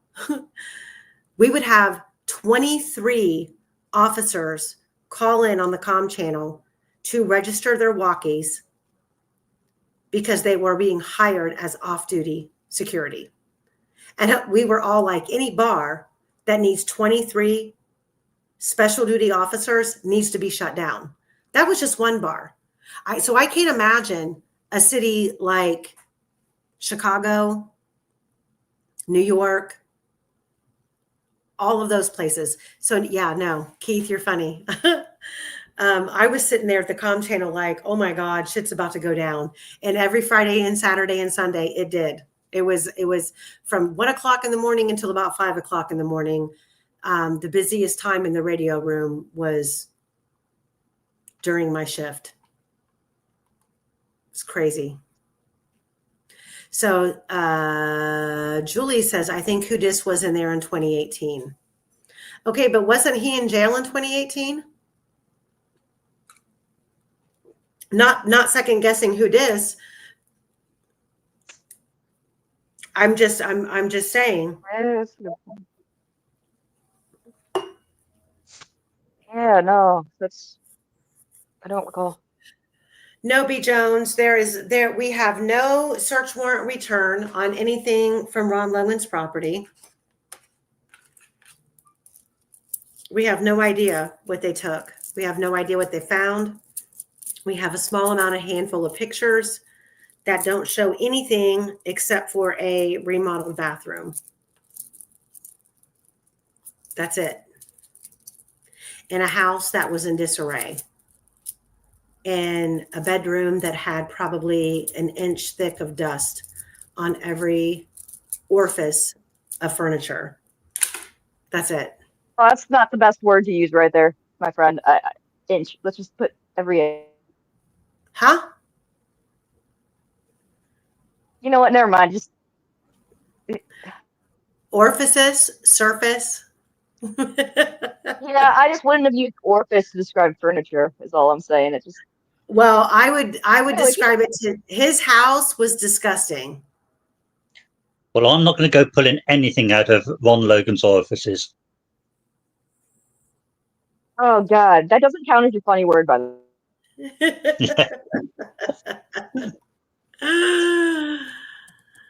All right, let's get back to the cell phone stuff, because that's what all of you are here for. Yeah. Agreed. Well, any open hole, crevice. Oh my God, Amy. Yeah, that it's all relevant in Ron Logan's I'm house. a visual thinker. Okay, Yeah. well, Rubber glove time. Stop. Okay, Oh. so let me pull it back up, crybabies. His house was disgusting. He had orifices. He had crevices. Everyone he had mounds does. of dust. He had construction equipment outside of his bathroom door, but his bathroom was spotless. I'm sorry, he was a disgusting individual. And he was I'm sorry, but he was more than likely a child sexual predator. Orifices. Say it out loud, fungi. Orifices. Orifices. Yeah, orifices. Orifices. I don't know, you Americans. I love you, Quester. I think they call it the boot. It's not a boot. A boot is what you put on your foot. Say something, Quester. And a trunk is what you find on an elephant. That's a trunk. Yeah. That's a snout. Oh my God. Boot. Tom, you're fired. I need medicine for this. Oh my gosh. Okay, here we go. Let me figure out where I was since we got sidetracked on fucking fish. My bad. Oh no. Don't make me ever tell you about my snowflake eel that jumped out of my tank. And she was so pretty. You can't dangle that in front of me. No. Okay, I will refrain, guys. I will refrain. Okay, so here we are. We are at 434.21. Last used data time through WWAN. WWAN. Mobile bytes coming in. WWAN WAN going out. That was at 434.21.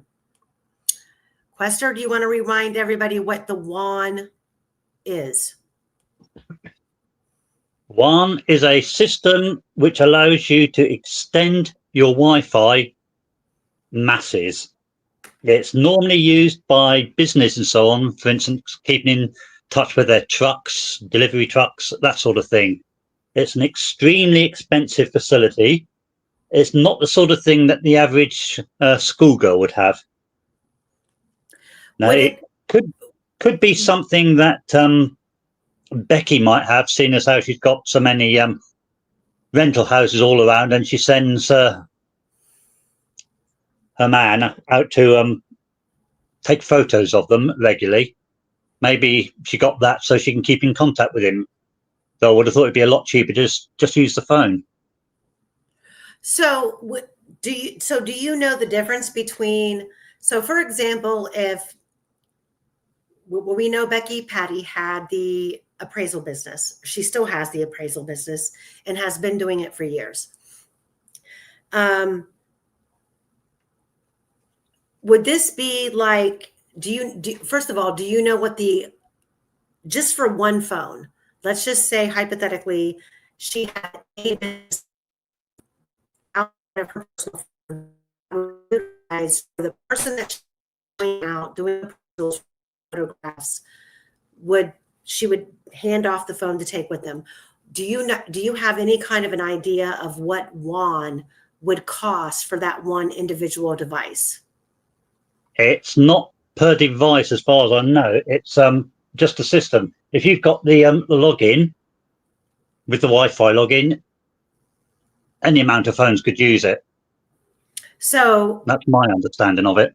If all of the phone here, let me try to pull this up here really quick. The wand chooses the wizard. So I'm wondering if I'm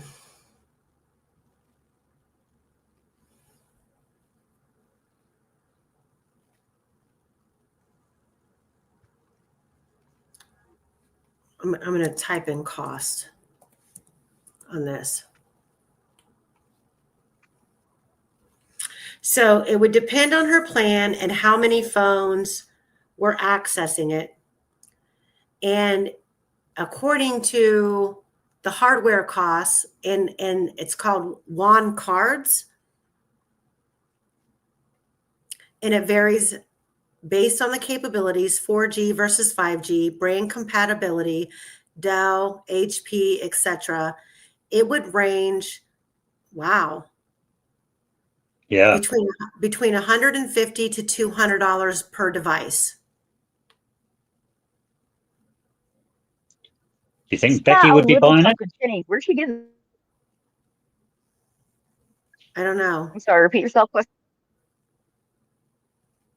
So we know that the patties are loaded, but would you really spend that sort of money for just contacting someone who's out on the road, one person?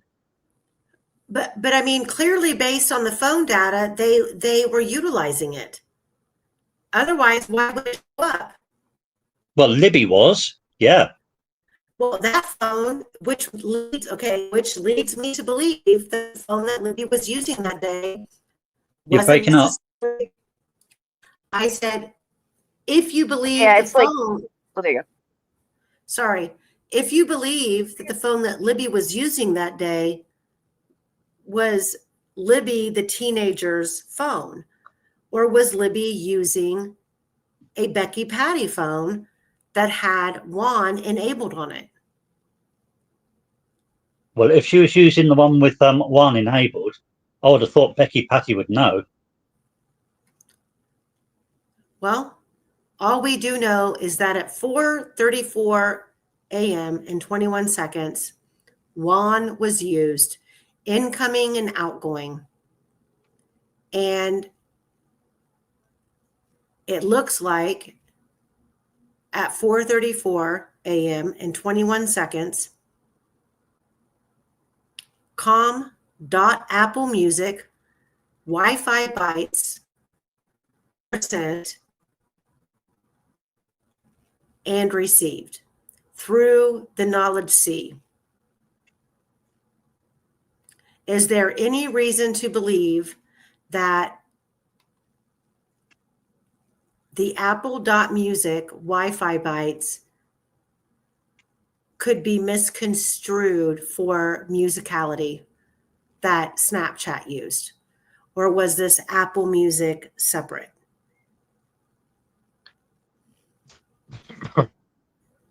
Well, my understanding is that they would be separate because they'd be in separate data files. They'd be, for instance, musicality would have to be in an app file. And what kind of file would Apple Music be in? To be honest, I don't know, but I would expect that to be in its own file. Okay. So that was at 4:34:21. And then at 4:34:21 again, we have music.com, Apple Music, Wi-Fi bytes sent. And then we have Wi-Fi bytes received. And then we have my mobile bytes sent. And then we have mobile bytes received through the knowledge seed. It's the same thing as before. And and to be honest, I don't know what these Wi-Fi bytes and these numbers indicate. Like the bytes sent. If you read the purple part next to it, that explains it a bit. Okay. So 1.5 megabytes of real data move through the cellular module, not modem. near, or I'm sorry, It's a modem. I got to enlarge my screen because I can't see. Yeah. It's small. So real data move through the cellular modem, not mere SMS control packets, and Apple Music plus other app caches are referenced immediately after. If you connect the phone to a computer, you can use the devices option on Xcodes, window menu, download the app's data container, then go to show package contents. cache.db-wall is a write-ahead log file associated with the cache DB file. Used by applications to manage data more efficiently, it helps ensure data integrity by recording changes before they are committed to the main database file. Now, this falls back into the WAL file and the fact that there was the overwriting process and the video, the 213 video, still being, according to Cecil, in the WAL file from February 13th at 2:13 and some change in the afternoon. And that same video was still in the WAL file on the 15th when they retrieved the phone and started to go through the phone. And what the phone went through at 4:33 a.m. in the early morning hours of February 14th should have put that video in its proper place. But it didn't. It left it sitting in the WAL file as a temporary holding spot, which doesn't make sense. Am I remembering that correctly? Essentially, yes. There is a caveat to that. Later on, we were told that the WAL file for the 13th of February was completely empty. Now, when you compare that to what you've just said, of where they found the video, etc., doesn't add up, does it? No, because Cecil described, well, there's the whole discrepancy of Cecil saying that the entire WAL file for February 13th was missing. It was gone. And then he turns around in the same deposition and says that he found the video file in the WAL file from the 13th. Yep. Now, how did he do that if it wasn't there?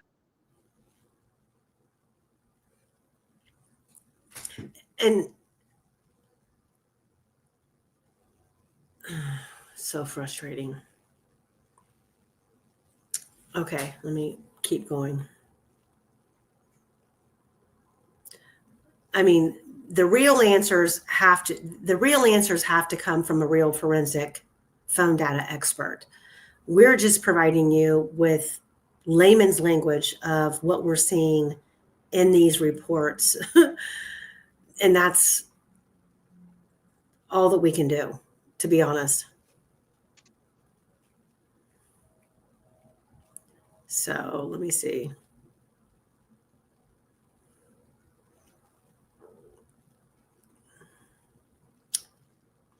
So now we are at 4:34 a.m. and 28 seconds. We are now getting into the phone's operating system. Created, accessed, and modified file. We have a file path, excuse me, private, mobile, containers, shared app group, and a code. I don't know what this code references. Do you, Quester? Which code is it? Sorry, I was busy answering on the other line. The 43428 operating system. There's a code underneath. Those are file numbers. Okay, file numbers. Yeah. Okay, so 434 and 31, we're back at the operating system again. It's a modified file, cache, db wall. That's the wall file. At file path, private, library, caches, shared, caches, com.apple radio. Radio requests the URL for the cache. Can you describe what we're seeing there? 433.20. Sorry. No, it's 434. It's 434.31. Right, we're getting a lot of operating systems being modified, well, accessed and modified, some even being created.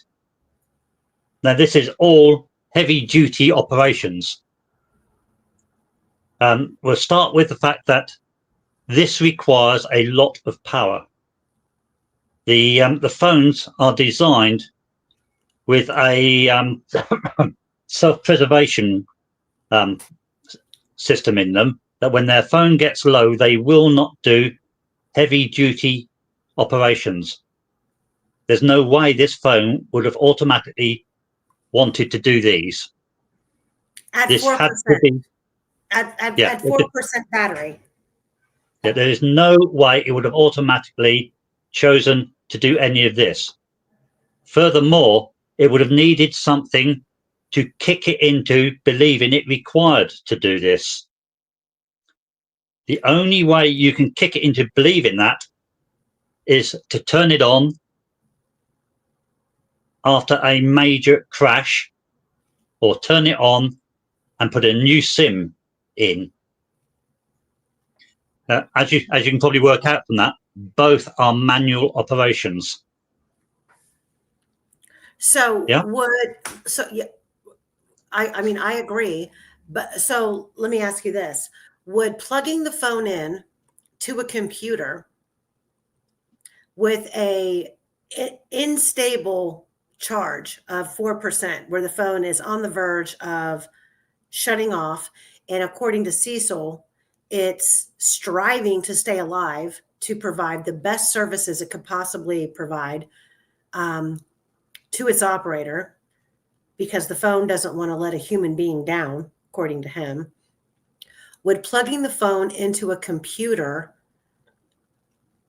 and say, you know, to be honest, I mean, it's an iPhone, but the majority of home computers were not Mac related computers. The majority of them were HPs, which would require a phone to utilize. The only way that you can access the internal mechanisms of an Apple phone on any computer device outside of an Apple device would be through iTunes.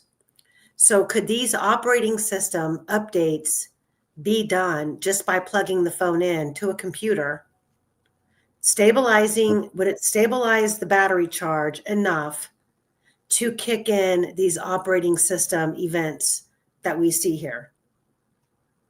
Right. First of all, you have to remember that getting into an Apple phone is not just restricted to Apple and Mac. If a technically savvy person wanted to, they could get in with any computer with the right program and the right connections. Yeah. Wouldn't they have to have, for example, a passcode to open up the phone? You can mount disks or like to spoof it, basically, to think that you're running on iOS or some sort of Apple operating system. I did that with The Sims. That's how I pirated it when I was a kid. Yeah. You can bust any password or things like that. So I mean, wouldn't it take a technically savvy person to do this? Oh, certainly. It's not something that the average person could do. And when you link, you'd also have to make sure that you provided some form of power to this phone to be able to accept the data and use it. Because no matter how much you mess with the data, that phone will still not do these operations of shifting data around and putting them into files, taking them out of files, creating files, etc., unless it has the power to do it. Therefore, that theoretical computer would have to be able to provide power to that phone. And that power access wouldn't register as a charge. Not if you did it a dirty way. Same as we were discussing before about the auxiliary port. Yeah. But I still had questions about that, because I did ask my husband, Quester. The thing with that is we broke down that aux port. Like we bought the component, the actual component. We had all the blueprint and stuff to show where it was in the phone and everything. We broke down that component, and there is nowhere that the charge would go from that aux port to the battery. To sustain it is the issue. There has to be a link between the battery and the aux port. Yeah. Otherwise, you could not have power going out. Yeah. Yeah, but I'm saying it's power charge, or even just enough to sustain it at the keep it stationary at the stasis at that percentage, at 8%. I don't think there was enough to, I don't think the components physically were able to do that necessarily. Oh, I would agree. I doubt whether the discrete components in there could take fully charging, but if you controlled the amount of power you're putting in, sorry? Maybe you could check for damage. Maybe that could be an interesting one. Yeah, see if you've warmed up a few things. Yeah, if you controlled the power, you might be able to get some through. But then, if you've got the phone, you could probably take the back off and jump across to wherever you wanted. So I'm not really sure why they would use the aux port anyway. That's a good point. They were a lot easier to disassemble back then too. Like now they solder things in is way more, a lot of crap like that. And who just said aux doesn't allow enough wattage to pass through in order to charge or maintain battery. So I think it's just something right here. I mean, let's debate it, because it sounds impossible, but based on the phone data, all of these operating systems, these different file creations and deletions happened. Let me see if I can bug my husband. All within a phone that was at 4%. So there has to be a will. I mean, there has to be a way that this happened, and it couldn't have been done by just a phone that was laying dormant under a heavy, wet, dead body since 232.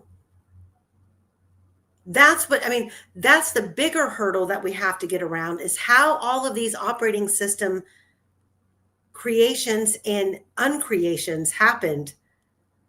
But it is a fact that these operations could not happen unless there was enough power in the phone. And 4% was not enough for it to do this. And that's a fact as well. Therefore, power had to be supplied to the phone. There's no other option.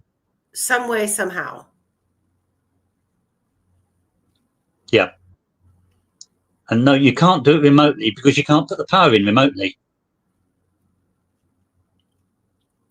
So from 4:34 a.m. and 28 seconds. If the SIM was transferred, what happens in the extraction? What data is shown? Phone or SIM card info? Changing? You mean what would happen if you changed the SIM? Yeah, and then I'm also getting my husband to come over here. He's going to have one earbud in, and I will be saying his answers because he's paranoid and doesn't like his voice to be on. No. As I understand it, if you put a new SIM in, it would kick the phone into performing a lot of these operating system changes. However, there's no power there to do it. So again, you're still back to you've got to get power to the phone, no matter which way round you go. All right, so the debate is easier now. The debate is that the aux port has nothing, like it would have to have something connected from the battery, is what you say. Or you explain it, Quester, because he's listening, and then I will say his name. Yes. The aux port is putting power out, or is capable of putting power out. Therefore, it must, by some route, I don't know the internals of the phone, but it must, by some route, be connected to the power supply. Now, I dare say there's a lot of discrete components in between the two. And I would guess that there's some diodes and all sorts of things that would not like the power being sent the wrong way. In fact, they'd start cooking if you put through too much power. And a diode wouldn't let it go past anyway. Yeah, which is what... He agrees with that. He agrees with that, yeah? But the question is whether it would be able to maintain a charge like at like 4% or whatever it was at, and just like keep that stationary there without registering that it was charging and then also that you could do this through the aux port. Well, looking at it just on the information we've got, I would be surprised if it did. However, I don't know the insides of a phone. Perhaps there is a way. But as I said to you earlier, if that's the case, why didn't they just flick the back off it and jump? He looked at the schematic and possible to charge your phone. It's not possible to charge the phone via the aux. Right. So if it's not possible to charge the phone through the aux, if the phone was at 4% for going on now over 10 hours, how do we explain from 4:34 a.m. in 21 seconds to 4:34 a.m. in 31 seconds? We have 1, 2, 3, 4, 5, 6, possibly, I'm sorry, let me keep going. 7, 8, 9, 10, 11, 12, 13, 14, 15, 16, 17, 18, 19, 20, 21, 22, 23, 24, 25, 26, 26 operating system events of files being written, files being stored, files being extracted, and files being created. How do we have all of those events transpiring between 4:34 a.m. and... Well, it seems to me that there is only one way it could happen. And that is you must, one, have a source of power that you can provide to the phone without it triggering that you're doing it. Two, there's the aux port being used for something. If it's not being used for that, then it must be being used to send data out. Yeah. So and then three, a lot of stuff in the background. Sorry, you broke up. He said apps do a lot of stuff in the background. It's asking a lot of stuff. It is. But you must also have a third route to input this data for the operating system. Now, this sounds to me like you can't do this in a underneath a body in the woods. This is sort of test bed area, isn't it? Yeah, he said that. Wait, he said that it's more likely that the 4% battery was a product of it being having the battery being degraded, and the sensor was degraded or malfunctioning in some way, which that iPhone 6S was known to have that issue. Yeah, it was at 4% before any of this happened. For hours. Yeah. Yeah, but I'm saying it might have been degraded.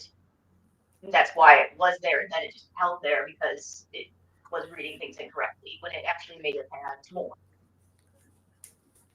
And I can agree. I can agree with that, except for the fact that we have 2 days from the 12th until these early morning hours of events where it appears the phone was only put on the charger, I believe, 3 times.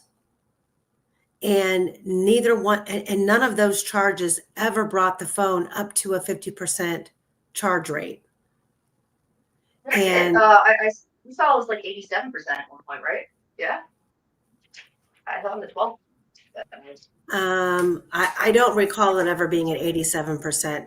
Yeah, if it was, I would have to go back and look.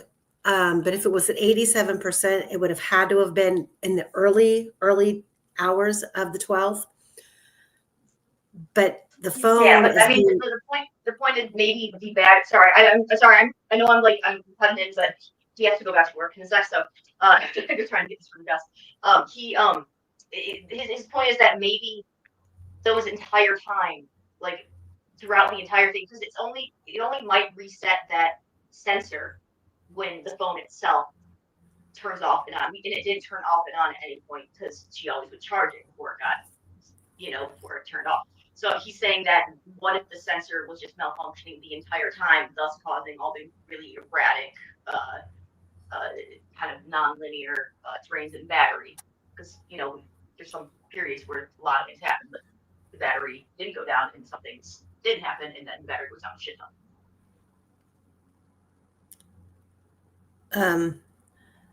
I mean, that could be. I just don't know in what world that type of cell phone exists. Might I suggest, before we carry on with this, if you go down the page to after 434.54, yeah? Okay. Repeat that. I'm sorry, you're talking. There's a whole write-out there of this situation below that line.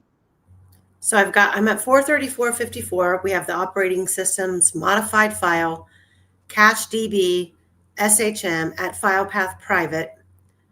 We have a bunch of containers, data, application, file number, library, cache, com.apple music.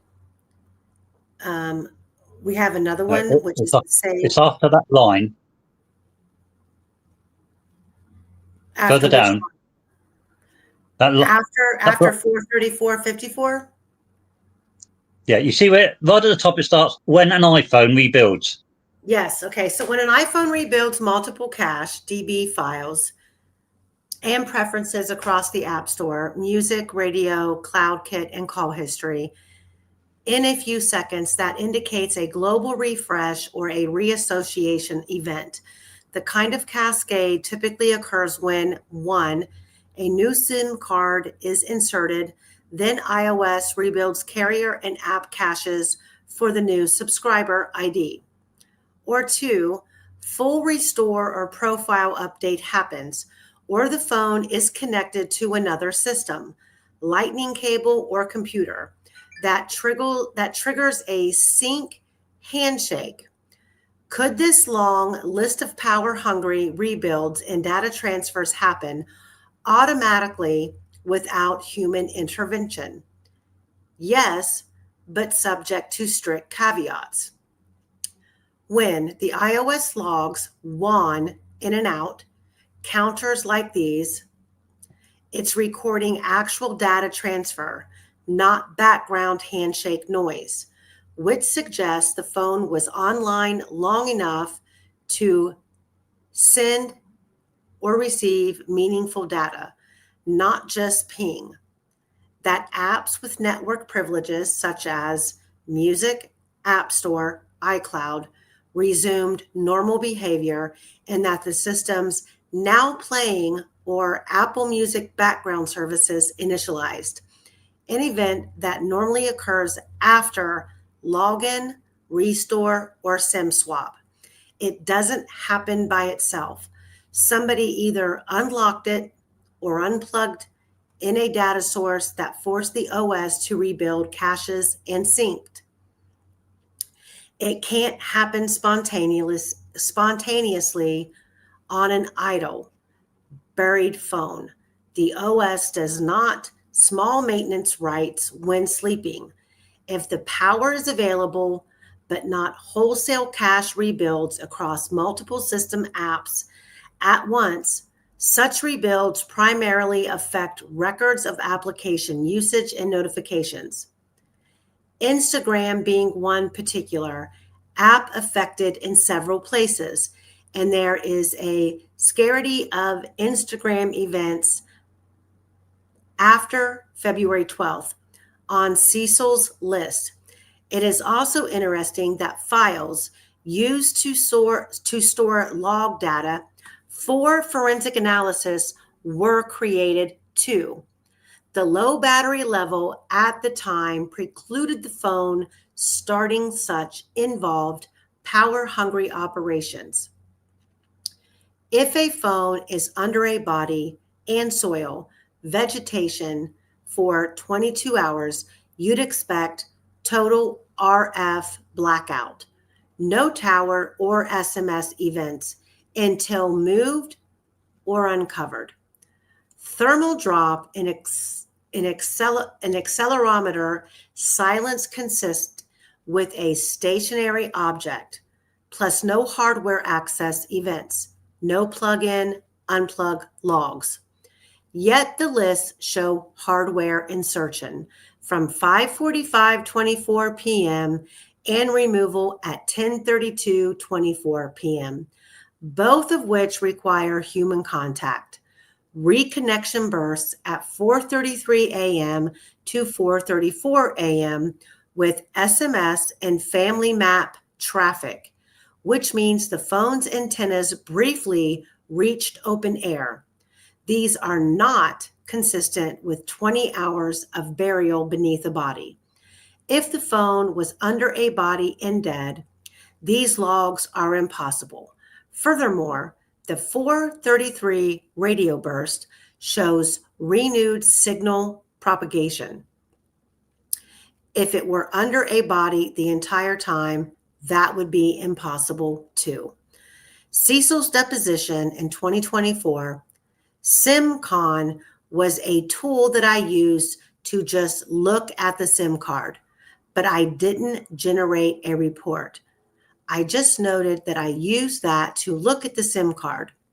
So no report was done on the SIM card, despite it obviously being important to establish whether it was a recently installed SIM card. What are we doing? Right. This is incredibly remiss because when a SIM is removed, iOS immediately loses its subscriber ID and can't talk to the carrier, which is exactly what happened. It obviously being import to establish whether it was a recently installed SIM card. This is incredibly remiss because when a SIM card is removed, iOS immediately loses its subscriber ID and can't talk to the carrier. That event isn't always stored in user level logs, but you'd see an absence of any further carrier interaction. When a new or reinserted SIM is detected, the SIM, number one, creates a new carrier settings profile. Carrier bundle update. Number 2, it triggers activation requests to Apple servers. And number 3, generates the family map registration messages as you saw at 4:33 and 4:34. iOS doesn't explicitly say SIM inserted, but surrounding behavior, network authentication, cache rebuilds, family map verification is the telltale. At 4:33, burst looks like SIM insertion or reactivation. Number 5, Cecil said the whole of the wall for the 13th was gone. If true, one has to wonder why only that day and how Bunner got the 213 video, as that was supposedly in the 13th wall. Was the wall selectively erased by Bunner on the 15th after accessing the video? Or did Cecil mislead and there are remnants of the 13th of February wall on the phone?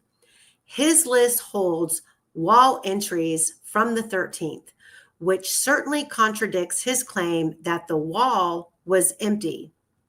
In any event, while there can be several reasons for the wall to be empty, they all, apart from manual interference, revolve around wall sending all the data to its prescribed cache. If that was the reason, how would wall still hold data from the 12th but not the 13th? Fact number 1. The phone came fully alive at 4:33 and behaved as though it had just been powered on or reprovisioned with a new SIM card, an action that cannot occur on its own. Number 2, the digital evidence demonstrates it was powered, active, and interfered with by someone or something long after 2:32 p.m. The most coherent technical explanation to all of the above is, number 1, the phone was not stationary or buried. Number 2, it remained powered, possibly shielded or moved between signal zones. Number 3, around 4:33 a.m., someone either reinserted its SIM or powered it up, prompting a network registration cascade. Number 4, the 911 session over message was a response to that device reappearing on the network, not proof it had been offline under a body. It's extremely unlikely, probably impossible, to have been completely effected in a dark, cold woodland with no power source, especially with searchers all around. Whoever did this was very tech savvy. What say ye, everybody? Buster and I. I believe there's enough answers in there. Buster. Now that makes it quite clear that this was not an automatic event, doesn't it? Absolutely. It was impossible. Yeah, absolutely impossible. Somebody was playing with it at 4:30. Yes. Could you have achieved the same sort of battery stability and charge if you, if you took out the battery and then, did some sort of hillbilly charging to the battery? I mean, that's why I'm asking if it's soldered in or not, because I'm not sure if that would be possible. You mean, for instance, if you change the battery sort of thing? Yeah, or if he, hooked it up to like an orange and a couple pieces of copper, and then he charged it up. I know what you mean. I'm just fucking around right there, but yeah, you get what I mean. Yeah, you could have an external charge system connected to the battery or change the battery. It would not register as a charge because you're not going to the phone system. However, that requires you to pop the back off, pull the battery out and do it, and to have that external charge system, obviously. was it removable? Because I mean, there's a difference between it wasn't easy to remove and I need the special tools for it. I mean, anyone with those tools. I know my husband has a bunch of those. But and then there's a difference between it's soldered in.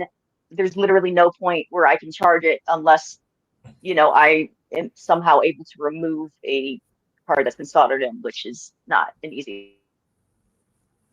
Well, batteries are removable, but I sure would love to watch you doing it in the dark in the woods at that temperature.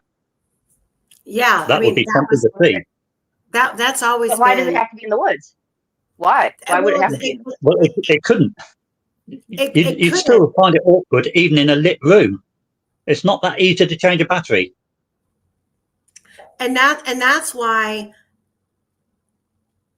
And this is just my opinion. In one of Ron Logan's orifices. Yeah. I don't think that would charge it either.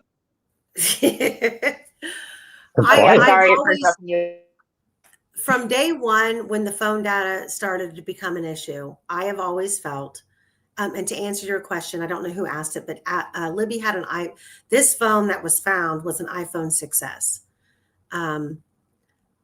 To answer that question. But when I started researching the implications that were popping up in the phone data, I, from day one, had always felt that in order to shut the phone down and prevent the phone from communicating with anything was to remove the SIM card. And after weeks and weeks and weeks and pages of this report, it seems more so that was probably the easiest way for an individual to dormatize the phone was to remove the SIM card. It doesn't necessarily mean the SIM was swapped out. It doesn't mean that there was a new SIM card put in. It just means that if you take your SIM out of your phone loses all of its connectivity to every network and communication access. So then, I mean, we can't answer the reasoning behind, first of all, why the phone would be left with the bodies, and why a SIM of any kind, whether it be the original or a new one or whatever, would have been put back into the phone, other than basically a tagline of "Catch me if you can," to see how long it would take for anyone to track down where the girls were. Then there's the third scenario that, and I don't believe this to be true because the crime scene and the amount of blood just doesn't match the scenario. But if you believe that the girls were always there and hadn't been taken out of the area and brought back, if you believe the girls were always there, then you can also believe that the phone wasn't. Just because we're tracking the phone and the phone data and the longitude and latitude of the phone doesn't necessarily mean the girls were traveling with said phone.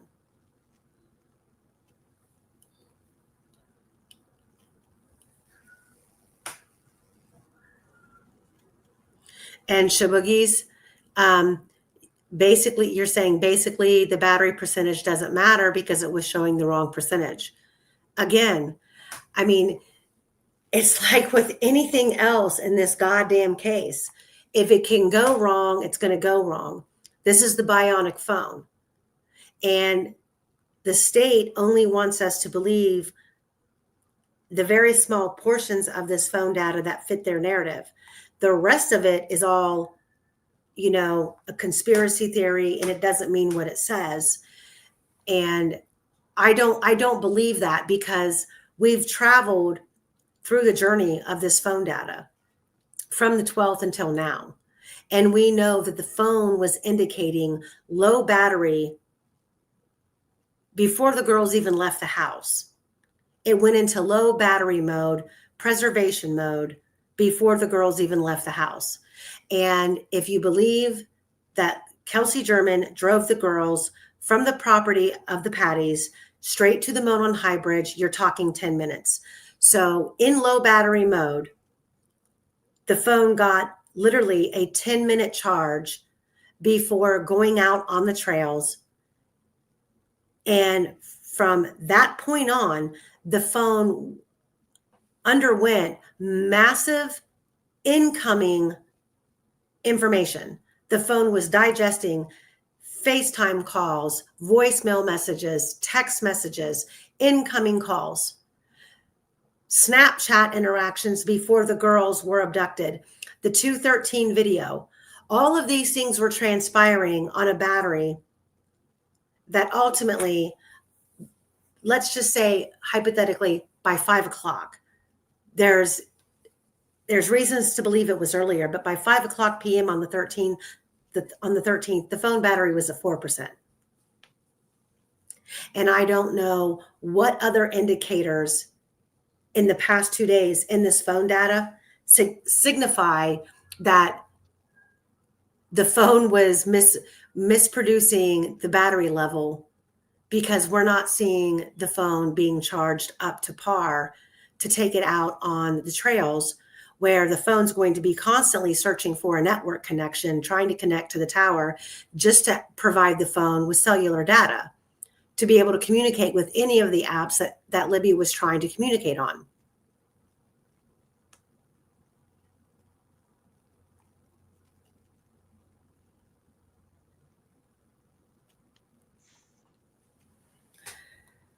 So let's get to the last small bit of this data.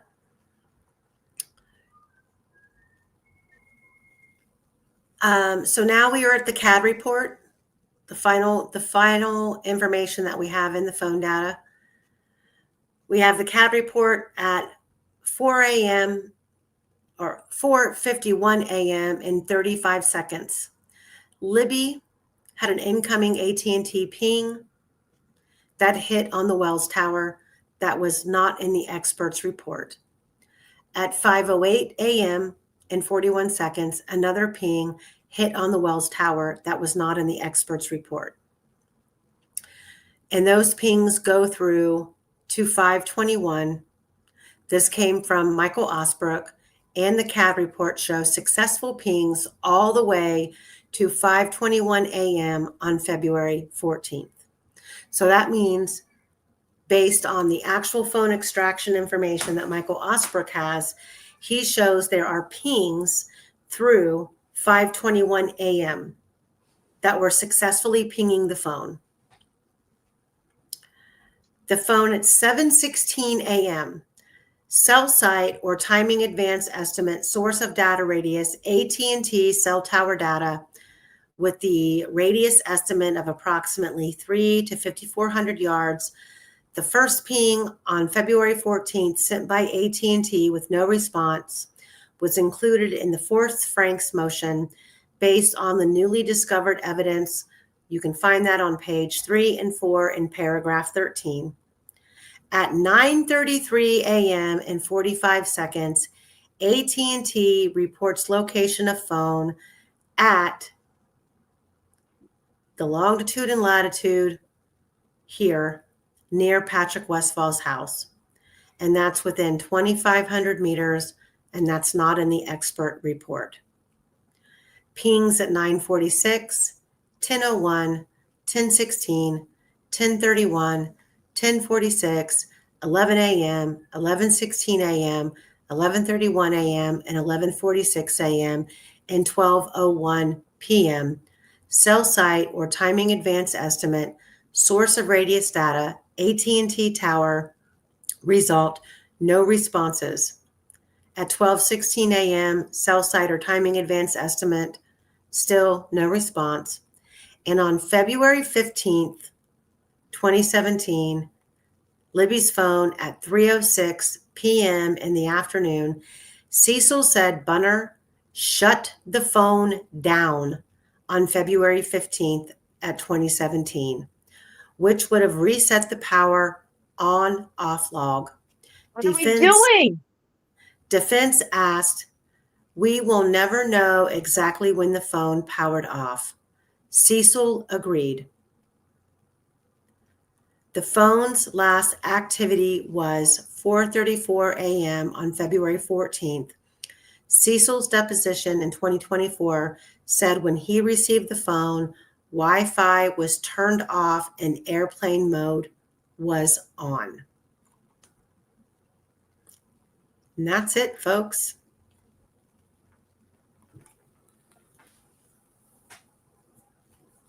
I thought there was some never mind. I think I'm just misinterpreting it.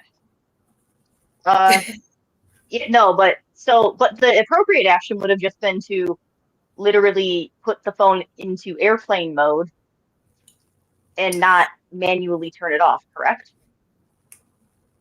Well, where do we have any indication that law enforcement put the phone in airplane mode? Well, I mean, Cecil got it. Huh? When Cecil got it was in airplane mode. Yeah, So when we're he got assuming it, Bunner did but that Bunner, because it's Bunner because had it's part it of before. protocol, isn't it? Yeah, so I'm saying wouldn't he have done it because that's part of protocols, right? Protocols. Wait, they follow protocol? I'm saying they might have they might have followed some protocols and just not, to make it look like they give a half-assed attempt, but then just kind of conveniently forgot the other half of them. Because I know that's one of them part of it, but like to turn it off manually, I believe that is a big no-no. So. Well, I do know that Michael Osbrook has the full phone extraction.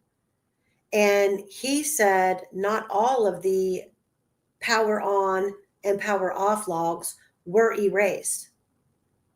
So why they're saying that is, again, self-preservation. You guys have to remember that like the phone extraction itself, okay, prime example, there were reportedly Snapchat photos taken of Abby on the bridge prior to 2/13. These are photographs. These are not screenshots from a video.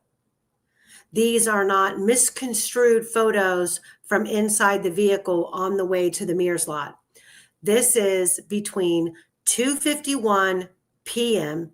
in the afternoon when the girls are on the trail, in between 2:51 p.m. and 2:13 before the video starts. There are not supposedly, I'm going to scratch that word. These are coming from the lead forensic investigators of the phone in this case, that at some point in the phone data, there were photos discovered of Abby with male, multiple, singular, we don't know, behind her. Well, when you look at the phone data, they only supplied us in the report with what they want us to know. And that is when the girls, evidence possibly? let me finish. That is when the girls arrived on the trail, Libby accessing Snapchat, then they only provide the 205 empty bridge photo, Snapchat in the foreground event, and the 207 Snapchat in the foreground event.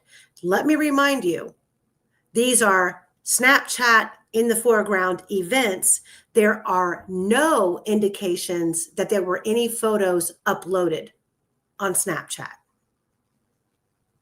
That would be something significantly implicated in the phone data if those events occurred.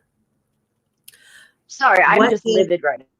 What they leave out of their reports are all of the other Snapchat in the foreground events that they don't want you to believe are significant in between 2:51 and 2:13, which make it possible that there were photographs utilizing the Snapchat camera taken that by a slip of the tongue, they accidentally mentioned were there, but yet we've never seen, and now they want us to believe they're missing. Sculptory evidence or possible sculptory evidence, then what the fuck is?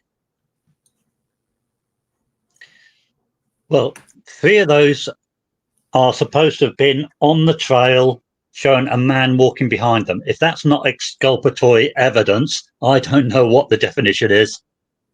And if there's again, let me scream it from the fucking rooftops. If there's a man on the trail walking behind them,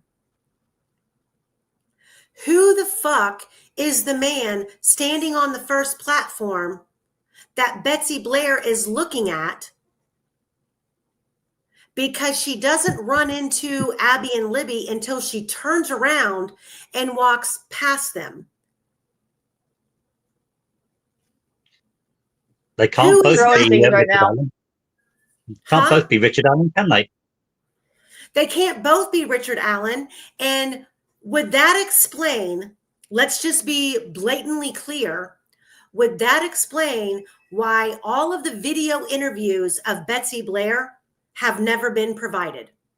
Because maybe that information about, I passed Abby and Libby, the 2 girls that I seen on the television that were now missing, I passed them, and then I also seen a man further behind them. There's a reason all of these things are missing.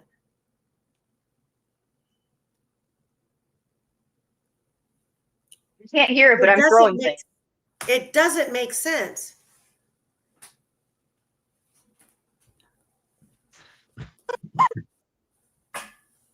But the fact that there is omitted Snapchat events going on. I mean, Libby's on her phone, opening Snapchat, closing Snapchat, opening Snapchat, closing Snapchat. Multiple times that are omitted from these forensic experts' reports. There's a reason. Also, they said there were 2 photographs in the car that we haven't seen. Why would they show us 2 photos and then hide the other 2? What was wrong with the 2 of them? What did they show? What was wrong with the other 2? Right. Yeah. And judging by the data, it looks like those 2 were taken in the time that we have got no data for after the last car location and them being on the trail. Yeah, there's a black Julie, spot.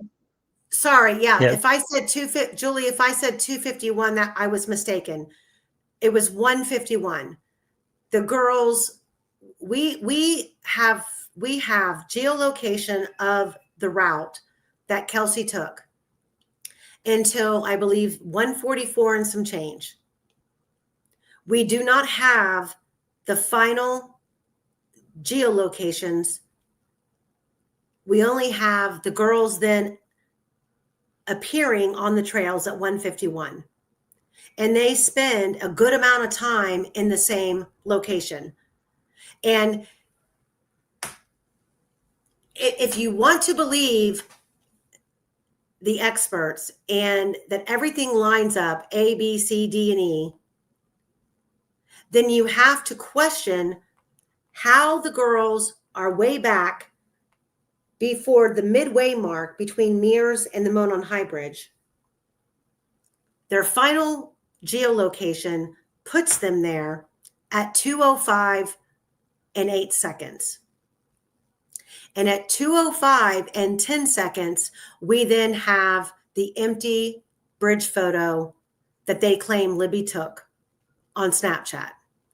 There's no way in hell they got from where their last geolocation showed they were, based on the expert's report, 2 seconds later to being on the bridge.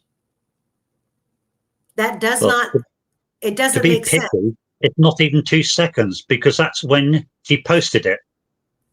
She had to take the photo first, didn't she? Chester, we have no idea what's on Kelsey's phone because Kelsey's phone was never extracted. Yeah. Lester told me, he just said earlier in this chat, said that she lost it right before the murders. Question? Is that what you said? Yeah, right back in 2017. That's what she said. That she lost it sometime before she went to the police station. I'm about to lose it. And that's why she used Bree's phone while she was there.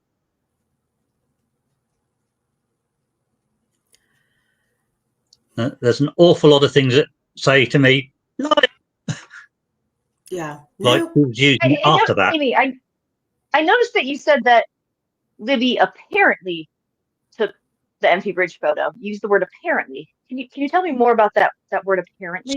Why you're applying Sorry, could you say it again? You broke up a bit. You say again? the word. Amy said the word apparently when she said that Libby took the photo of the empty bridge, and I'm curious what she means by apparently. What does that insinuate, Amy? Well, I say apparently because I've always believed that Abby had a phone. And if the birds who visit me time and time again are accurate, Chickens?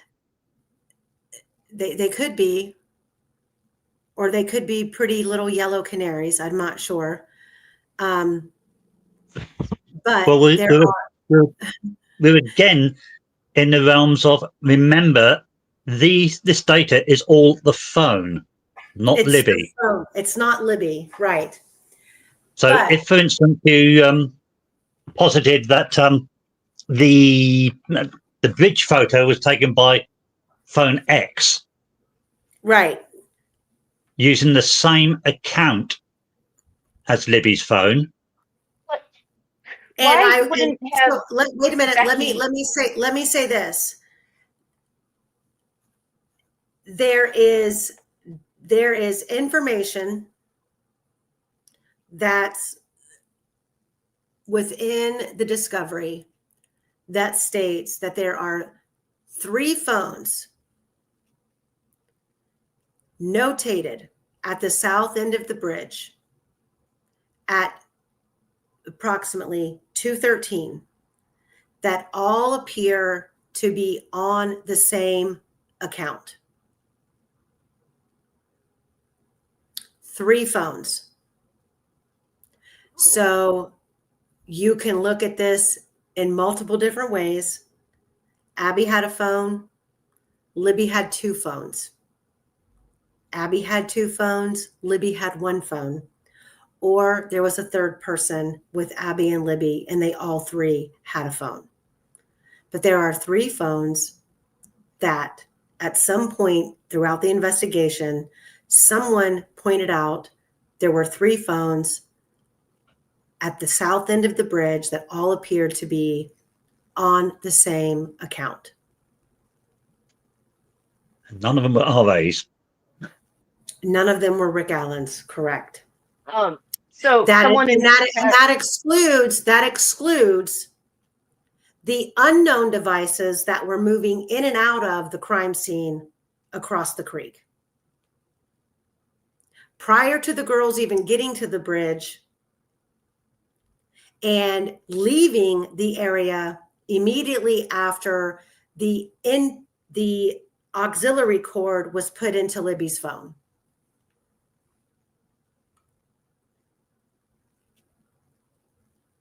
And we're supposed to just think that was, an accidental thing with dirt in there when there's a coincidence like that. Well, I don't know about any of the rest of you, but I know that if my phone was submerged in water, my phone's not working. Yeah, I dropped mine in a toilet once. It was an iPhone, actually. It stopped working. But okay, so here's the question. I just wanted to put it out there for chat, or on behalf of chat. So if Kelsey's phone was broken, why wouldn't Becky have given her a new phone too if she had all these oodles and oodles and oodles of phones?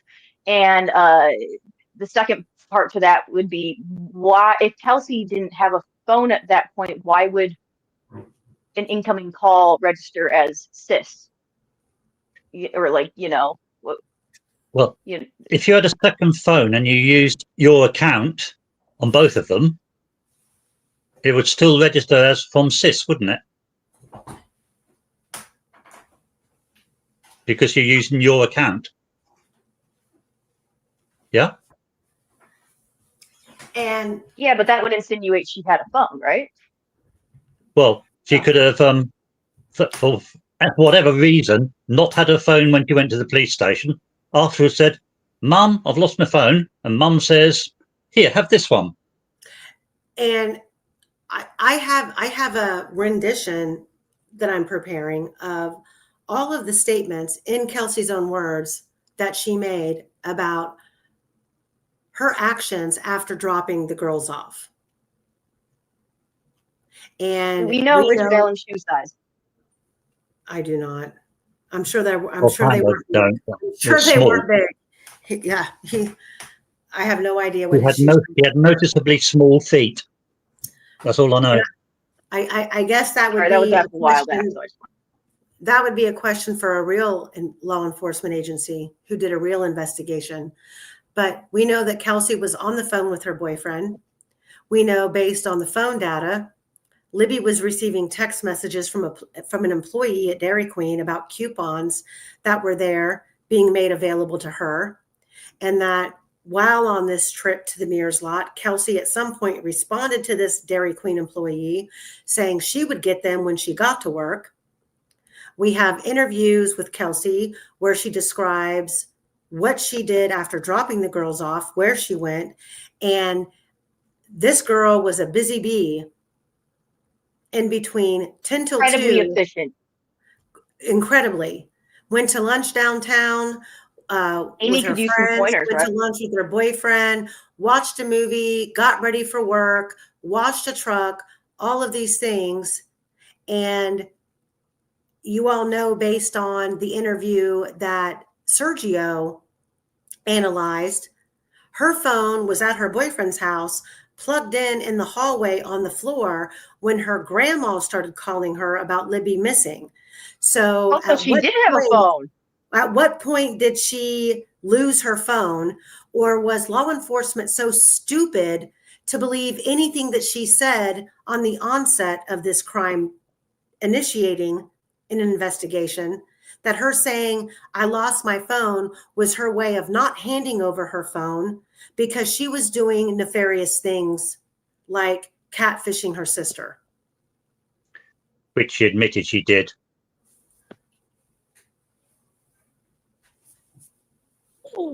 Yeah. There's also. Did you ever mention these when they were driving to the trials where they stopped? We've talked about it, but we've not. We've looked at. I don't know where Fungi is with that research as far as the property. I really don't. The thing is, we know that it's a relative of the person I'm telling you. It is a relative of that person. Yeah. Absolutely, 100% and related pretty directly. However, I don't know if they were there, one, and two, this is one of those fucking families that has multiple people in like a generation apart with the same exact name, and it's confusing as hell. Okay, so They all seem to be like that. Yeah, it's not fair for people like me. Yeah, I would rather not throw that name out there. Yeah. Based on the circumstances, because we don't know. Sorry, what kind of problems? What kind of problems it would cause? But the property that we felt that Libby or that Kelsey might have pulled over at for a brief moment, simply to see if someone was going to come out and get picked up or not.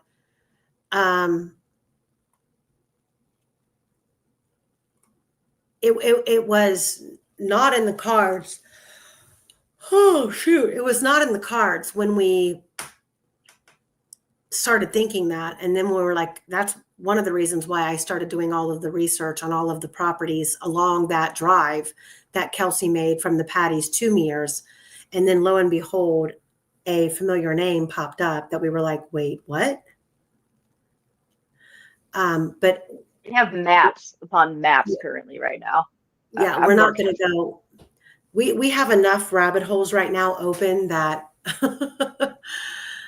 that we just enough orifices that we're exploring. Or orifices, yes. Get with the program. It's orifices. We're exploring all the orifices, guys. Just every single rabbit orifice. Yeah. All right, guys. Well, it's 4:33. I love you. It's a work night for me. I got stuff I got to do. We went on here for a long time. We are now done with the phone data. Unless something else is released. All I can say is it is very fortunate that Slick Nick managed to keep all this out so it didn't confuse the jury, isn't it? Yes. Confuse the issue. I don't think the word confused is exactly what he was thinking. I think it was, we don't want to reveal what we've hidden. He likes to use the phrase, it will confuse the issue a lot. I thought that was half the job of the defence. Confuse the jury so they have to say there's reason to doubt. Mm-hmm. I threw some things during the stream. I just want people to know. Oh, I have a. You keep going, but I have a word for Quester to say. Oh God! Get ready, Quester. What is it? That's 2 words. You want it now? You want it now? Go on, get it over and done with. What is it? Right. Say indubitably. Indubitably. Or do you want indubitably? Or indubitably? Can you say it like really slow for me really quick? Indubitably. That's so, it's just so satisfying to hear that sometimes. That's so Brit of you, Quester. Yeah. Someone's been reading Sherlock Holmes. Indubitably. All right, guys. I love you. It's time to call it a day. Please hit the like button. We release button. Amy. Huh? We release you, Amy. Thank you. You're welcome. Yeah. So, yeah, you both know that I've been up all hours tonight, or this past night. She was up at 2 a.m., guys. She's not even kidding. She messaged me at 2 a.m. I'm like, bitch, I'm about to go to sleep. No, I got up at 2 a.m. and didn't go back to sleep. Yeah, I was the one going to sleep. Yeah, because there was a period of time where you weren't responding. So I move on to the next person, and usually Quester's the next person. That's how it works. I see. Okay. Now that I I have to bounce my brain off somebody. I got to bounce my brain. Just going fishing. All right, guys. I will see you later. Enjoy. Please make sure you like, subscribe, and share, and we will stay tuned. We will see you next time. I don't know what we're going to go over next week, but it will be something interesting, I'm sure. Bye, guys. Indubitably. Indubitably. Indubitably. Quintessential. Oh, you're getting a bonus. You're getting a bonus, fungi. I was about to